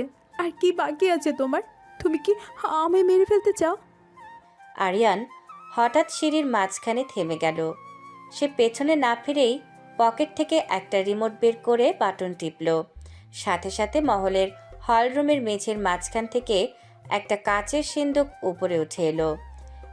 সেই সিন্দুকের ভেতর একটা পুরনো জীর্ণ ডায়েরি আর একটা হীরাখচিত নেকব্যান্ড রাখা আছে। নীলা, তুমি ভাবছো আমি প্রতিশোধ নিচ্ছি কারণ তোমার আব্বা আমার আব্বাকে মেরেছে? ওরা তো হিমশৈলের চূড়া মাত্র। আসল সত্যটা তো তোমার নিজের অস্তিত্বের সাথে মিশে আছে। যে আরশা চৌধুরী আর প্রিন্সিপালকে তুমি নিজের আপন ভাবছো তারা আসলে তোমার কে, সেটা কি জানো? এর মানে কি আরিয়ান? তুমি কি আজেবাজে কথা বলছো? ওনারা আমার আব্বা আর চাচু। তুমি কি এখন আমার পরিবার নিয়েও মিথ্যে বলবে? আরিয়ান এবার ঘুরে দাঁড়ালো। তার চোখে মুখে এখন এক পৈশাচিক আনন্দ। সে সিঁড়ি দিয়ে নেমে নীলার একদম সামনে এসে দাঁড়ালো। তার উচ্চতা আর গাম্ভীর্যের সামনে নীলা নিজেকে অতি ক্ষুদ্র মনে করতে লাগলো। আরিয়ান নীলার কানের কাছে মুখ নিয়ে ফিসফিস করে বলল, তোমার আব্বা আর আরশাদ চৌধুরী খুনি সেটা তো আগে জেনেছো, কিন্তু এখন যেটা জানবে সেটা হলো তুমি আসলে আমার আপন ছোট ভাই আরাফের খুনি। নীলার পায়ের নিচ থেকে যেন মাটি সরে গেল। সে স্থবির হয়ে দাঁড়িয়ে রইল। তার চোখ দিয়ে অঝরে পানি পড়ছে, কিন্তু মুখ দিয়ে কোনো শব্দ বের হচ্ছে না। আমি আমি খুনি? এটা অসম্ভব। আমি তো কখনো কাউকে আঘাতই করিনি। আর তোমার ভাইকে আমি তো তাকেই চিনি না। চিনবে কিভাবে? তোমার তথাকথিত আব্বা 10 বছর আগে একটা অ্যাক্সিডেন্ট সাজিয়েছিল। আমার ছোট ভাই আরাফকে বাঁচানোর বদলে সে তাকে জীবন্ত কবর দিয়েছিল যাতে আমার বাবার সম্পত্তি সে দখল করতে পারে। আর সেই সময় আরাফকে বাঁচাতে গিয়ে তুমিও ওখানে ছেড়ে। তোমার আব্বা তোমাকে এমনভাবে ব্রেন ওয়াশ করেছে যে তুমি সব ভুলে গেছো। কিন্তু নীলা, মজার ব্যাপার কি জানো? আরিয়ান এবার পকেট থেকে একটা ডিএনএ রিপোর্ট বের করে নীলার মুখের সামনে ধরল। রিপোর্টের কাগজগুলো নীলার চোখের সামনে কাঁপছে। এই দেখো রিপোর্ট। তুমি আর আরশাদ চৌধুরী বা ওই প্রিন্সিপাল কারোর সাথেই তোমার রক্তের কোনো মিল নেই। নীলা, তুমি আসলে ওই খুনিদের মেয়ে নও। তুমি হলে আমার বাবার পুরনো শত্রুর মেয়ে, যাকে তোমার আব্বা দয়া করে পালক নিয়েছিল শুধু একটি দামি খুঁটি হিসেবে ব্যবহার করার জন্য। না, এটা হতে পারে না। তুমি মিথ্যা বলছো। আমি ওদেরই মেয়ে। আমি অনাথ হতে পারি না। বিশ্বাস হচ্ছে না তো? তাহলে একটা লাইভ দৃশ্য দেখো। আরিয়ান দেয়ালের বিশাল স্ক্রিনটা অন করলো। স্ক্রিনে দেখা যাচ্ছে আরশাদ চৌধুরী আর নীলার আব্বা একটা অন্ধকার সেলে নিজেদের মধ্যে ঝগড়া করছে। তারা জানে না যে তাদের কথা রেকর্ড হচ্ছে। সব শেষ হয়ে গেল রে। এখন আরিয়ান যদি জানতে পারে যে নীলা আসলে ওর বাবার প্রাণের শত্রু বলরাম শাহ, এর মেয়ে, যাকে আমরা অপহরণ করে বড় করেছি, তাহলে ও নীলাকেও বাঁচিয়ে রাখবে না। চুপ করো। নীলা তো আমাদের ট্রাম্প কার্ড। আরিয়া নীলাকে ভালোবাসতো বলেই তো ওকে ব্যবহার করে আমরা ওর বাবার সব প্রপার্টি হাতিয়ে নিতে চেয়েছিলাম। কিন্তু ওই শয়তান আরিয়ান এত পাওয়ারফুল হয়ে ফিরবে কে জানতো? ভিডিওটা দেখার পর নীলা চিৎকার দিয়ে মেঝেতে বসে পড়ল। তার পুরো জগৎ এক নিমেষেই ছাই হয়ে গেল। সে যাদের জন্য জীবন দিতে চেয়েছিল তারা আসলে তাকে অপহরণ করে বড় করেছে এক দাবার গুটি হিসেবে। আর যাকে সে ঘৃণা করছিল সেই আরিয়ান আসলে জানতো যে নীলাও একটা শিকার। আরিয়ান, তুমি কি তবে আগে থেকে সব জানতে? তুমি কি জানতে যে আমি তোমাদের শত্রুর মেয়ে? তাহলে কেন আমায় বিয়ে করলে? কেন আমায় এখানে আনলে? কারণ আমি চাইছিলাম তুমি নিজের চোখে দেখো যে তোমার অস্তিত্বটা কতটা মিথ্যার উপর দাঁড়িয়ে। আমি তোমাকে বিয়ে করেছি যাতে খুররম শাহের শেষ রক্তবিন্দু আমার পায়ের নিচে থাকে। এখন বলো নীলা, তোমার এই মহান আব্বাদের কি আমি বাঁচিয়ে রাখবো, নাকি আজ রাতেই তাদের কুকুরের মতো মেরে ফেলবো? আমি জানি না, আমার মাথায় কাজ করছে না। তুমি যা খুশি করো আরিয়ান, আমি তো এখন নিঃস্ব। আমার তো নিজের কোনো পরিচয়ও নেই। তোমার পরিচয় আমি ঠিক করবো নীলা। এখন চলো, আসল রোমাঞ্চ তো এখনো বাকি। আমার মহলের নিচে যে আন্ডারগ্রাউন্ড ল্যাব আছে সেখানে তোমার জন্য একজন অপেক্ষা করছে, যাকে দেখলে তুমি বুঝবে এই গল্পের আসল ভিলেন কারা। কে আছে ওখানে? আরিয়ান, দয়া করো, আর কোনো রহস্য করো না। আমার হার্টবিট বন্ধ হয়ে যাচ্ছে। ওখানে আছে তোমার আসল বাবা খুররম শাহ, যাকে সবাই মরে গেছে বলে জানেন, কিন্তু তাকে আমি গত 8 বছর ধরে কুমায় বাঁচিয়ে রেখেছি। আজ রাত 12টায় তার জ্ঞান ফিরবে, আর যখন সে চোখ খুলবে তখন সে দেখবে তার মেয়ে এখন তার সবথেকে বড় শত্রু আরিয়ানের পায়ের দাসী। এটাকে বলে পারফেক্ট রিভেঞ্জ। আরিয়ান নীলার হাত হ্যাচকাটান দিয়ে লিফটের দিকে নিয়ে চলল। নীলা এখন একটা নিষ্প্রাণ পুতুলের মতো তার পেছনে হাঁটছে। আরিয়ানের ক্ষমতা আর বুদ্ধির গভীরতা দেখে নীলা বুঝতে পারল সে এমন এক জালে আটকা পড়েছে যেখান থেকে বের হওয়ার কোনো রাস্তা নেই। আরিয়ান এখন আর শুধু প্রতিশোধ নিচ্ছে না, সে পুরো শহর আর মানুষের ভাগ্য নিয়ে এক ভয়ঙ্কর পাশা খেলছে। নীলা, আমার চোখের দিকে তাকাও। আজ থেকে তোমার চোখের প্রতিটা ফোঁটা পানি আমার তৃপ্তি। তোমার আসল বাবা যখন দেখবে তার মেয়ে এক খেত ছেলের গোলামি করছে, তখন তার মরে যাওয়া ছাড়া আর কোনো পথ থাকবে না। Welcome to my real game. লিফটের দরজাটা খোলার সাথে সাথে এক হাড় কাঁপানো শীতল হাওয়া নীলার গায়ে এসে লাগলো। চারদিকে দামি সব মেশিনের আওয়াজ আর ওষুধের গন্ধ। আরিয়ান নীলার হাত হ্যাচকাটান দিয়ে নিয়ে চলল ল্যাবের একদম শেষ প্রান্তে। আরিয়ান, দোহাই তোমার, আর কোনো রহস্য সহ্য করার ক্ষমতা আমার নেই। তুমি আমার আসল বাপের কথা কি বললে? কেন ওই মানুষটা এখানে এভাবে জ্যান্ত লাশের মতো পড়ে আছে? ওনার এই অবস্থার জন্য কে দায়ী? দায়ী হলো তোমার এই 2 পালক বাপ, আরশাদ চৌধুরী আর প্রিন্সিপাল। তারা শুধু আমার পরিবারকে শেষ করে নিয়ে নিল।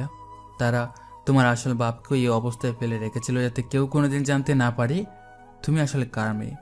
আমি ওনাকে উদ্ধার করে এই 8 বছর ধরে বাঁচিয়ে রেখেছি শুধু আজকের এই দিনের জন্য।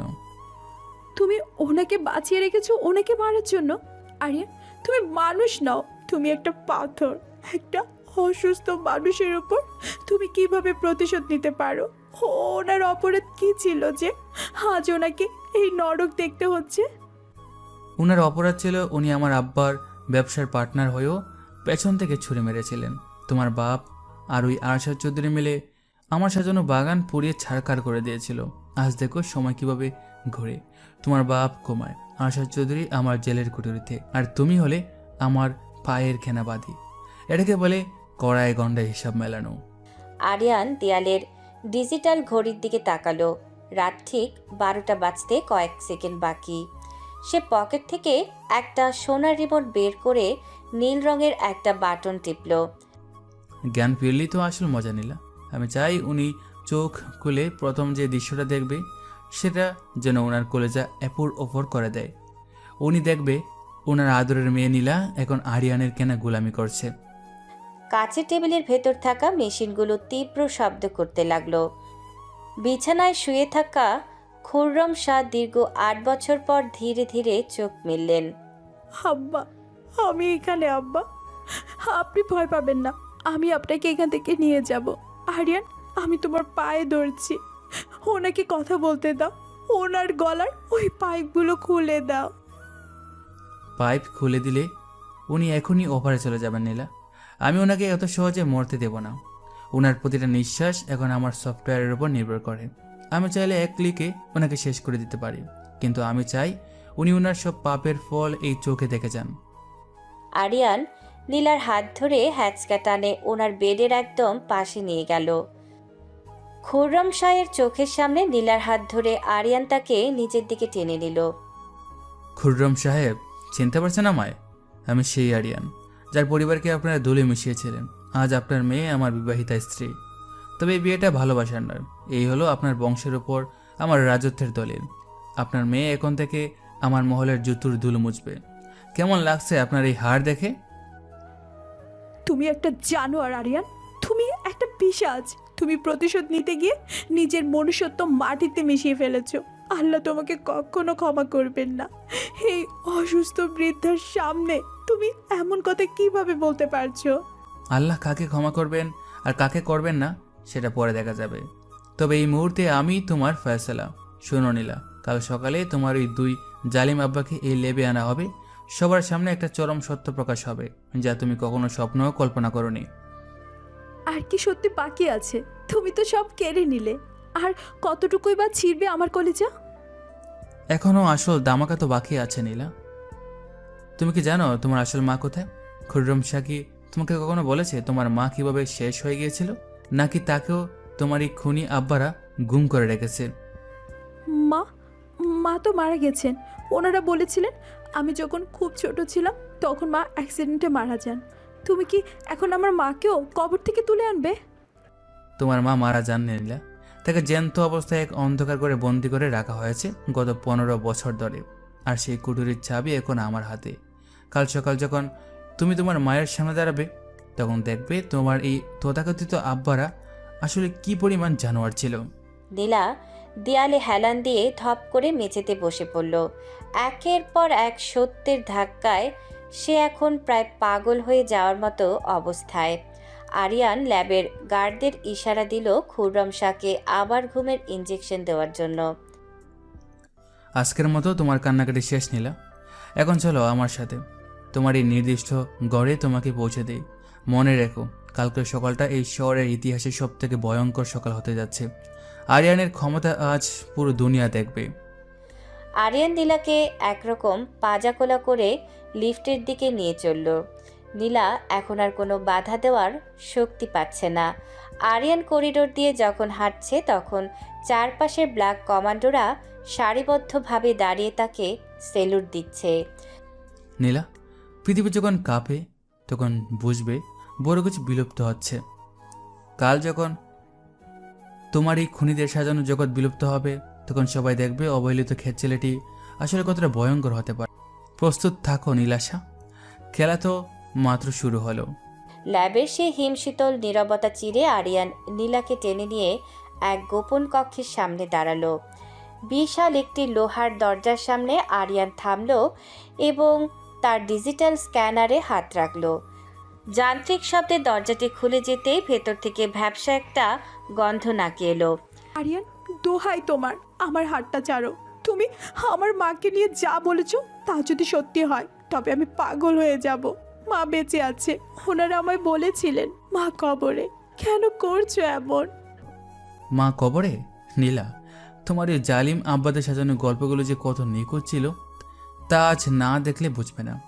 তারা তোমার মাকে মেরে ফেলেনি, বরং তিলে তিলে মারার জন্য জ্যান্ত কবর দিয়ে রেখেছে। কারণ তোমার মা জেনে গিয়েছিলেন তোমার এই আসল বাবা খুররম শাহকে কীভাবে ষড়যন্ত্র করে সরানো হয়েছে। আমি বিশ্বাস করি না কোনো মানুষ এত বড় পশু হতে পারে না। তুমি সব বানিয়ে বলছো যাতে আমি ওনাদের ঘৃণা করি। তুমি আমায় চুরমার করে দিতে চাইছো। শেষ হচ্ছে না? আচ্ছা, ভেতরে গিয়ে নিজের চোখে দেখে নাও, তারপর বলো আমি পিছিয়ে আছে নাকি তোমার এই পালক বাবারা শয়তান। যাও নীলা, তোমার জনম দুঃখী মায়ের সাথে দেখা করো, যার অধিকার তোমার থেকে কেড়ে নেওয়া হয়েছিল। আরিয়ান নীলাকে একরকম ধাক্কা দিয়ে ঘরের ভিতরে পাঠিয়ে দিল। ঘরটি অদ্ভুত এক নিস্তব্ধতায় ঢাকা। শুধু একটি মৃদু নীল আলো জ্বলছে এক কোণে। সেখানে দেয়ালের সাথে শিকল দিয়ে বাঁধা এক কঙ্কালসার মহিলা বসে আছেন। মা, কেউ কি এখানে আছেন? আমি আপনার মেয়ে নীলা। ও খোদা, আমার চারপাশটা কেন এত অন্ধকার? মা, আপনি কি শুনতে পাচ্ছেন? অন্ধকার করে অন্ধকার মানুষই তাকে নীলা। এই 15 বছরে তোমার মা সূর্যের আলো দেখেননি। ওই যে মেজের উপর বসে থাকা মানুষটাকে দেখছো, উনিই তোমার মা, যাকে দুনিয়া থেকে আড়াল করে রেখেছিল তোমার এই প্রিন্সিপাল চাচা। মা, ও মা, আমি তোমার নীলা। এটা কি দশা হয়েছে তোমার? কেন তুমি এখানে? আরিয়ান, চাবি দাও, এই শিকলগুলো খোলো। তুমি এত ক্ষমতাধর হয়েও আমার মাকে কেন এতদিন মুক্ত করনি? কেন ওনাকে এভাবে আটকে রেখেছো? আমি মুক্ত করিনি, কারণ আমি সঠিক সময়ের অপেক্ষা ছিলাম। আজ সেই সময় এসেছে যখন তোমার ওই দুই পিশাচকে এই দৃশ্যটা লাইভ দেখতে হবে। আমি এখন এই ভিডিওটা সরাসরি জেলে আরশাদ চৌধুরী আর প্রিন্সিপালের সেলে পাঠিয়ে দিয়েছি। তারা দেখুক তাদের 15 বছরের পাপ এখন আরিয়ানের কবজায়। তাদের কলিজা এখন আমার হাতের মুঠোয়। তুমি কি শুধু প্রতিশোধের জন্য আমার মাকে ব্যবহার করছো? তুমি কি এতটাই নির্দয়? তোমার নিজের মায়ের কথা কি একবারও মনে পড়ছে না আরিয়ান? ওনারাও কি এক আল্লাহর বান্দা নন? আমার মাকেও তো ওরাই মেরেছিল নীলা। তোমার মাকে ওরা বন্দি করেছে আর আমার মাকে ওরা জ্যান্ত জ্বালিয়ে দিয়েছে। আমার বুকেও আগুন জ্বলে নীলা। আজ এই আগুনই সবাইকে পুড়তে হবে। আরিয়ানের দরবারে দয়া শব্দটা আজ থেকে নিষিদ্ধ। আমি শুধু জানি কিভাবে শত্রুকে মাটির সাথে মিশিয়ে দিতে হয়। মা, কথা বলো মা, কিচ্ছু তো বলো। মা কেন আমার দিকে এভাবে তাকিয়ে আছে আরিয়ান? উনি কি চিনতে পারছেন না আমায়? ওনার চোখের মনি কেন নড়ছে না? চিনবে কিভাবে? 15 বছরের অন্ধকার আর অত্যাচার ওনার মুখোশটাকেও বিকল করে দিয়েছে। উনি শুধু এখন একটা জ্যান্ত পাথর। নীলা, আজ তোমার চোখের এই জলই আমার তৃপ্তি। তোমার এই সাজানো বংশকে আমি মাটির সাথে মিশিয়ে দেব। তোমার জন্মদাতা আর তোমার পালনকর্তা সবাই আজ আমার দয়ার ভিখারি। তুমি যা চাও আমি সব দিব আরিয়ান। তোমার গোলাম হয়ে যাব, তোমার জুতোর ধুলো হব। শুধু আমার মাকে সুস্থ করো। আমি ওনার চিকিৎসা চাই। তোমার বিলিয়ন বিলিয়ন ডলার কি কাজে আসবে যদি একটা মায়ের জীবন বাঁচাতে না পারো? আমার টাকা এখন মানুষের জীবন বাঁচাতে নয়, হিসাব মেলাতে খরচ হবে। তোমার মা অসুস্থ হবে কিনা সেটা আমার ইশারার উপর নির্ভর করবে। এখন বাইরে চলো, ভোর হতে আর বেশি দেরি নেই। হজরের আজানের সাথে সাথে তোমার ওই দুই আব্বাকে এই মহলে হাজির করা হবে। আমি চাই তারা নিজ চোখে তাদের ধ্বংসটা দেখে যাক। তুমি কি তাদের সবার সামনে মেরে ফেলবে আরিয়ান? আল্লাহর দোহাই, আইনের হাতে তুলে দাও। তুমি নিজে কেন খুনি হতে চাইছো? আইন আমার পকেটে ঘুরে নিলাম। আমি নিজেই আইন, নিজেই বিচারক। আরিয়ানের দরবারে সাজাটা সবসময় স্পেশাল হয়। গার্ডস, নীলাকে ওনার মায়ের সাথেই এই ঘরে তালাবদ্ধ করে রাখো। ভোর 4টার সময় ওদের বের করবে। আমি চাই ও ওর মায়ের কষ্টটা প্রতি সেকেন্ডে অনুভব করুক। আরিয়ান কোনো মায়া না দেখিয়ে ঘর থেকে বেরিয়ে গেল। বাইরে থেকে তালা পড়ার শব্দে নীলার বুকটা ফেটে যাচ্ছিল। সে তার মায়ের অবচেতন শরীরটাকে জড়িয়ে ধরে মেঝেতে বসে রইল। আরিয়ান বাইরের করিডোর দিয়ে গটগট করে হেঁটে যাচ্ছে। তার বুটের শব্দ পুরো মহলে প্রতিধ্বনিত হচ্ছে। নজর রেখো, কাল সকালে প্রিন্সিপাল যখন আসবে তখন তার সব অহংকার যেন চূর্ণ হয়ে যায়।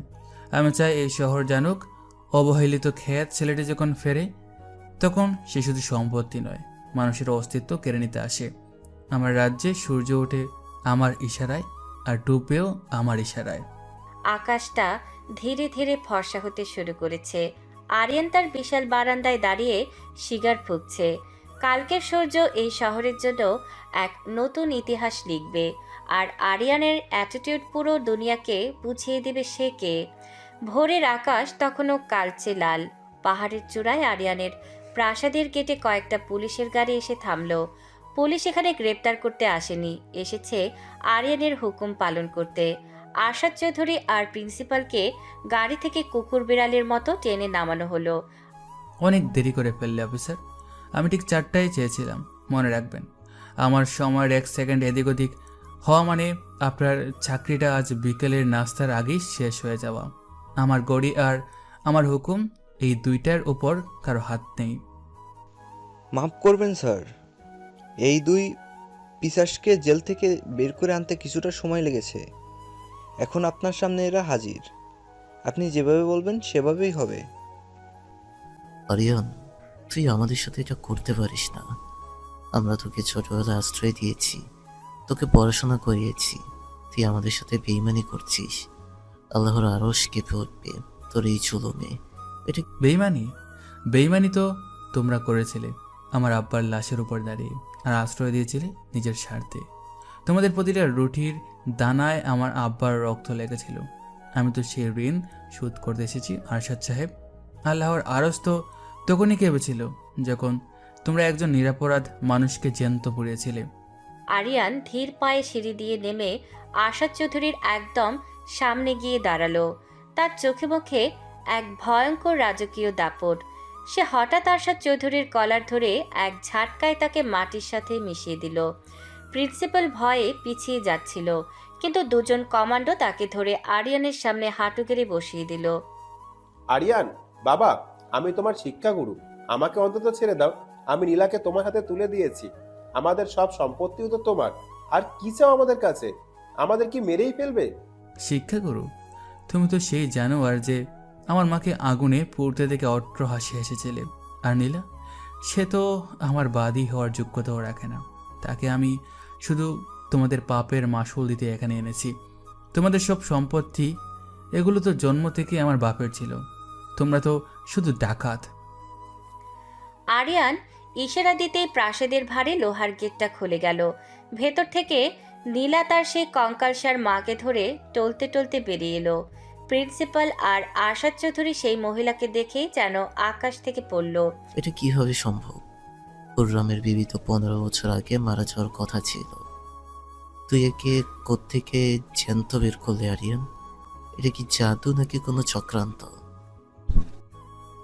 15 বছর ধরে তোমরা একটা মানুষকে যে অন্ধকার নরকে আটকে রেখেছিলে, আজ এই নরক তোমাদের জন্য অপেক্ষা করছে। এলা দেখে নাও তোমার এই তথাকথিত আব্বাদের আসল চেহারা। এরা শুধু চেহারা নয়, এরা হলো দুনিয়ার সব থেকে নিকৃষ্ট হায়রা। আজ এদের শেষ দিন। আব্বা, আপনি কেন এমন করলেন? কেন আমার মাকে এভাবে তিলে তিলে মারতে চাইলেন? আমি আপনাদের দেবতার মতো বিশ্বাস করতাম। আরিয়ান, এদের এক্ষুনি শেষ করে দাও। আমি এই শয়তানদের মুখ আর এক মুহূর্ত দেখতে চাই না। মেরে ফেলা কত সহজ না নীলা। আরিয়ানের সাজাটা হবে অনেক লম্বা আর যন্ত্রণার। গার্ডস, এই দুজনকে আমার তৈরি করা সেই স্পেশাল গ্লাসের সেলে নিয়ে চলো, যেখানে সূর্যের আলো চামড়া জ্বালিয়ে দেবে, কিন্তু এক ফোঁটা পানিও পাওয়া যাবে না। আরিয়ান পকেট থেকে একটা চকচকে কালো পিস্তল বের করলো। সে পিস্তলটা লোড করার শব্দে পুরো চত্বর থমকে গেল। সে পিস্তলটা সোজা আশা চৌধুরীর কপালের মাঝখানে ঠেকিয়ে ধরল। তোমাদের মনে আছে আমার আব্বা ঠিক এই জায়গায় তোমরা গুলি করেছিলে? আজ আমি চাইলে তোমাদের 1 সেকেন্ডে জাহান্নামে পাঠিয়ে দিতে পারি, কিন্তু আমি চাই তোমরা ভিখারি হয়ে বেঁচে থাকো। এই শহরের প্রতিটা অলিতে গলিতে তোমরা বলবে তোমরা কত বড় পাপে, আর তোমাদের গলায় জ্বলানো থাকবে আমি আরিয়ানের পায়ের ধুলো। আরিয়ান, আমাদের মাফ করো, আমরা সব ভুল স্বীকার করছি। আমাদের পুলিশের হাতে দিও না, ওরাই আমাদের মেরে ফেলবে। আমাদের প্রাণ ভিক্ষা দাও। এই শহরে আমার কথার উপরে কোনো কথা নেই। তোমাদের সই করা কলমটাও আমার কেনা। অফিসার, এদের নিয়েছেন। আজ থেকে এই শহরের রাস্তায় যদি এদের দেখা যায়, তবে সবার আগে যেন এদের মুখে জুতো মারা হয়। এটি আরিয়ানের একমাত্র আইন। পুলিশ যখন তাদের টেনে নিয়ে যাচ্ছিল, আরিয়ান তখন নীলার দিকে ফিরল। নীলা তখন তার মায়ের গায়ে হাত বুলিয়ে ডুকরে কাঁদছে। আরিয়ান তার পিস্তলটা হোলস্টারে ঢুকিয়ে দিয়ে পাথরের মতো স্থির হয়ে নীলার সামনে গিয়ে দাঁড়ালো। নীলাশা, তোমার আব্বাদের হিসাব আপাতত বন্ধ। এখন তোমার পালা। তুমি কি ভেবেছো তোমার মা উদ্ধার হয়েছে বলে আমি তোমাকে আজাদ করে দেব? ভুল ভাবছো। তুমি কাল থেকে আমার মহলের সেই গড়টা মুছবে, যেখানে তোমার এই জালিম আব্বারা আমার পরিবারকে ধ্বংস করার ছক এঁকেছিল। তোমার প্রতিটা মুহূর্ত কাটবে অপমানে। আমি রাজি আরিয়ান, আমি সব করতে রাজি। আমার বাপের পাপের তিল পরিমাণ যদি আমি মুছতে পারি তবে তাই সই। কিন্তু তুমি কি কোনো দিন আমাদের মানুষের চোখে দেখতে পারবে না? মাফ করার মালিক আল্লাহ, আর দুনিয়াতে হিসাব মেলানোর মালিক আরিয়ান। আজ থেকে এই মহলে কোনো হাসি শোনা যাবে না। আজ থেকে এই মহলে শুধু আমার হুকুম চলবে। এটাই তোমার ভাগ্য নীলা। ভোরের কড়া রোদ আরিয়ানের দামি ঘড়ির ওপর চিকচিক করছে। সে রাজকীয় ভঙ্গিতে সিঁড়ি দিয়ে মহলে উঠে যাচ্ছে। পেছনে পড়ে রইল এক ধ্বংস হয়ে যাওয়া সাম্রাজ্য। আরিয়ানের এই ভয়ঙ্কর অ্যাকশন দেখে এখন পুরো শহর কাঁপছে। কয়েক সপ্তাহ পরের কথা, শহরের সেই এক সময়ের প্রভাবশালী আশা চৌধুরী আর প্রিন্সিপাল এখন রাস্তার ভিখারি। যাদের ভয়ে মানুষ একসময় তটস্থ থাকত, তারা এখন নোংরা কাপড় পরে পাগল বেশে দাঁড়ে দাঁড়ে ঘোরে। আরিয়ানের মহলে আজ এক অদ্ভুত নীরবতা। আরিয়ান তার বিশাল লাইব্রেরি ঘরে এক দৃষ্টিতে জানালার বাইরে তাকিয়ে আছে। নীলা ধীর পায়ে ঘরে ঢুকলো। তার চোখে মুখে আজ এক শান্ত বিষণ্ণতা। আরিয়ান, আম্মাকে আজ ডাক্তাররা দেখে গেছেন। উনি আগের চেয়ে অনেক সুস্থ। ওনার স্মৃতিশক্তি ধীরে ধীরে ফিরছে।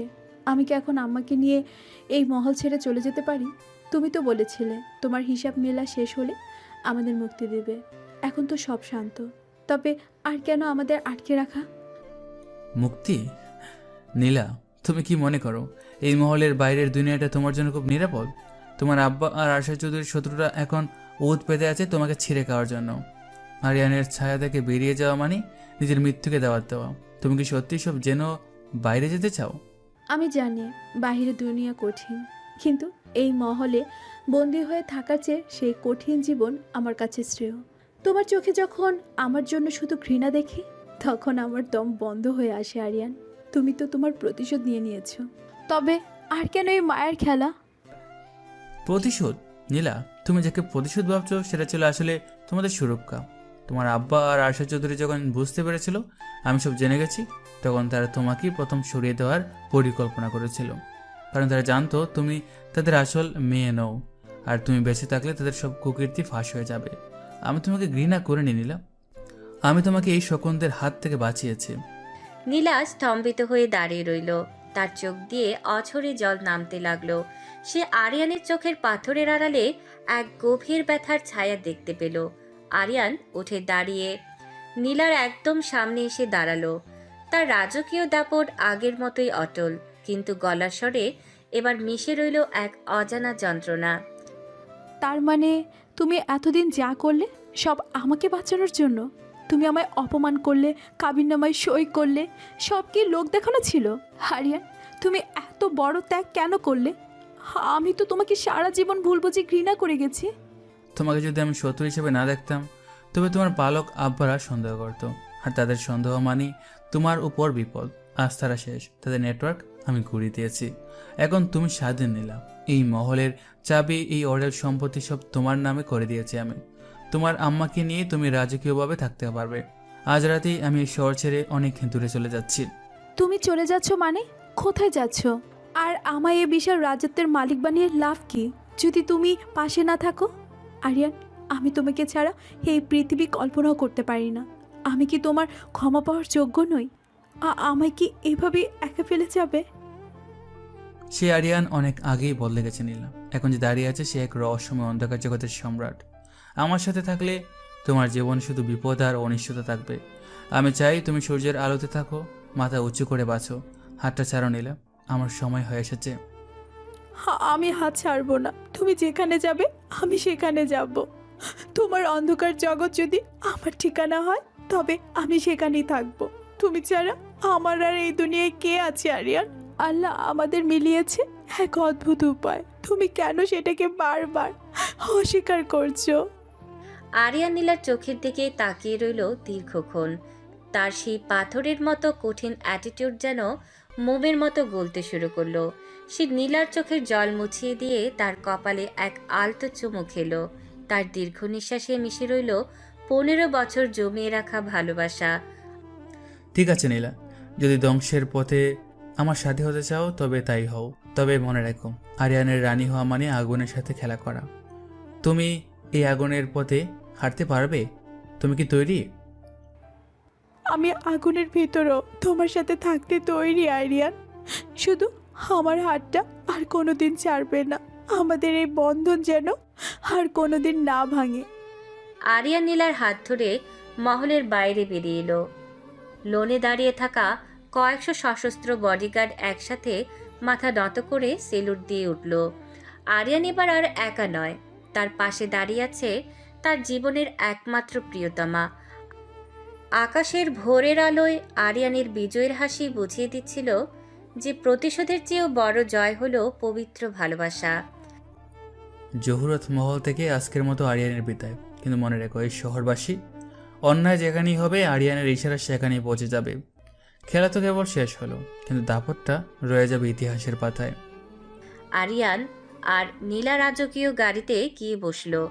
গাড়িটা দ্রুত গতিতে পাহাড়ের বুক চিরে অজানার উদ্দেশ্যে হারিয়ে গেল। পেছনে পড়ে রইল এক রক্ত ভেজা অতীত, আর সামনে রইল এক নতুন জীবনের স্বপ্ন। জোহরত মহল ত্যাগের 1 বছর পেরিয়ে গেছে। এখন আরিয়ানকে আর কেউ কলেজে সেই অবহেলিত ছেলে হিসেবে চেনে না।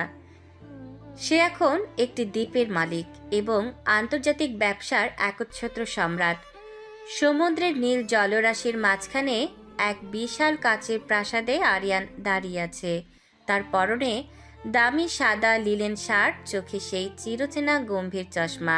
নীলা, কপিটা টেবিলে রাখো। তোমাকে কতবার বলেছি এই কাজগুলো করার জন্য আলাদা লোক আছে। তুমি কেন অহেতুক কষ্ট করো? আমার রানীর হাতে এসব কাজ মানায় না। রানীর হাতের কফি ছাড়াও তো সম্রাটের দিন শুরু হয় না। আর এই দ্বীপে আমরা কত শান্তিতে আছি, তাই না আরিয়ান? আম্মাও এখন বাগানে হাঁটাহাঁটি করবেন। অতীতের সেই কালো মেঘগুলো যেন আজ অনেক দূরে সরে গেছে। নীলা কফির কাপটা আরিয়ানের হাতে দিয়ে তার পাশে গিয়ে দাঁড়ালো। আরিয়ান এক হাত দিয়ে নীলাকে কাছে টেনে নিল। তার চোখের দৃষ্টি এখন আর আগের মতো বিষাক্ত নয়, তবে আভিজাত্য আর দাপট এখনো ঠিক আগের মতোই অটুট। আমার রানীর হাতে এসব কাজ মানায় না। ওই যে দূরে জাহাজগুলো দেখছো নিলাম, ওইগুলো এই দ্বীপের সুরক্ষার জন্য দিনরাত পাহারা দিচ্ছে। এই দুনিয়াতে শান্তি সহজে আসে না, ওটা কেড়ে নিতে হয়। আশা চৌধুরী আর তোমার এই পালক আব্বার কথা মনে পড়ে মাঝে মাঝে। ঘৃণা ছাড়া আর কিছু মনে পড়ে না আরিয়ান। শুনেছি তারা এখন শহরের ডাস্টবিনের পাশে খাবার খুঁজে বেড়ায়। মানুষ যখন তাদের দেখে থুতু দেয়, তখন আমার বুকটা কেঁপে ওঠে। কিন্তু পরক্ষণে আমার আম্মার সেই 15 বছরের অন্ধকারের কথা মনে পড়লে সব মায়া উধাও হয়ে যায়। ঠিক বলেছ, পাপের ফল এই দুনিয়াতেই দিয়ে যেতে হয়। আমি তাদের মেরুদণ্ড এমনভাবে ভেঙে দিয়েছি যে 7 জন্ম তারা আর সোজা হয়ে দাঁড়াতে পারবে না। আর অনেক, সে এখন আমার এক কয়লা খনিতে শ্রমিকের কাজ করছে। যে হাত দিয়েছে তোমাকে স্পর্শ করতে চেয়েছিল, সে হাত এখন পাথর ভাঙার কাজে ব্যস্ত। আরিয়ানের ফোনের স্ক্রিনটা জ্বলে উঠল। তার এক সিক্রেট এজেন্ট একটি ছবি পাঠিয়েছে।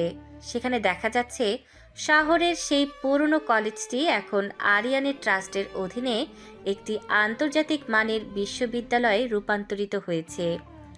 তুমি কি সত্যি ওই কলেজের নাম বদলে আমার নামে করে দিয়েছো? আমি তো ভেবেছিলাম তুমি ওটা ঘুরিয়ে দিবে। গুড়িয়ে দেওয়াটা সহজ, কিন্তু গড়ে তোলাটা সাহসের কাজ। আমি চাই না ওই মাটিতে আর কোনো আরিয়ান অপমানিত হোক। এখন থেকে ওখানে মেধাবীরা রাজত্ব করবে, কোনো চোর ডাকাতের বংশধর নয়। আমার ক্ষমতা এখন ধ্বংসের চেয়ে সৃষ্টিতে বেশি ব্যবহৃত হবে। তুমি সত্যিই বদলে গেছো আরিয়ান। সেই জেদি ছেলেটা এখন কত বড় মনের মানুষ হয়ে গেছে। আমি গর্বিত যে আমি তোমার স্ত্রী।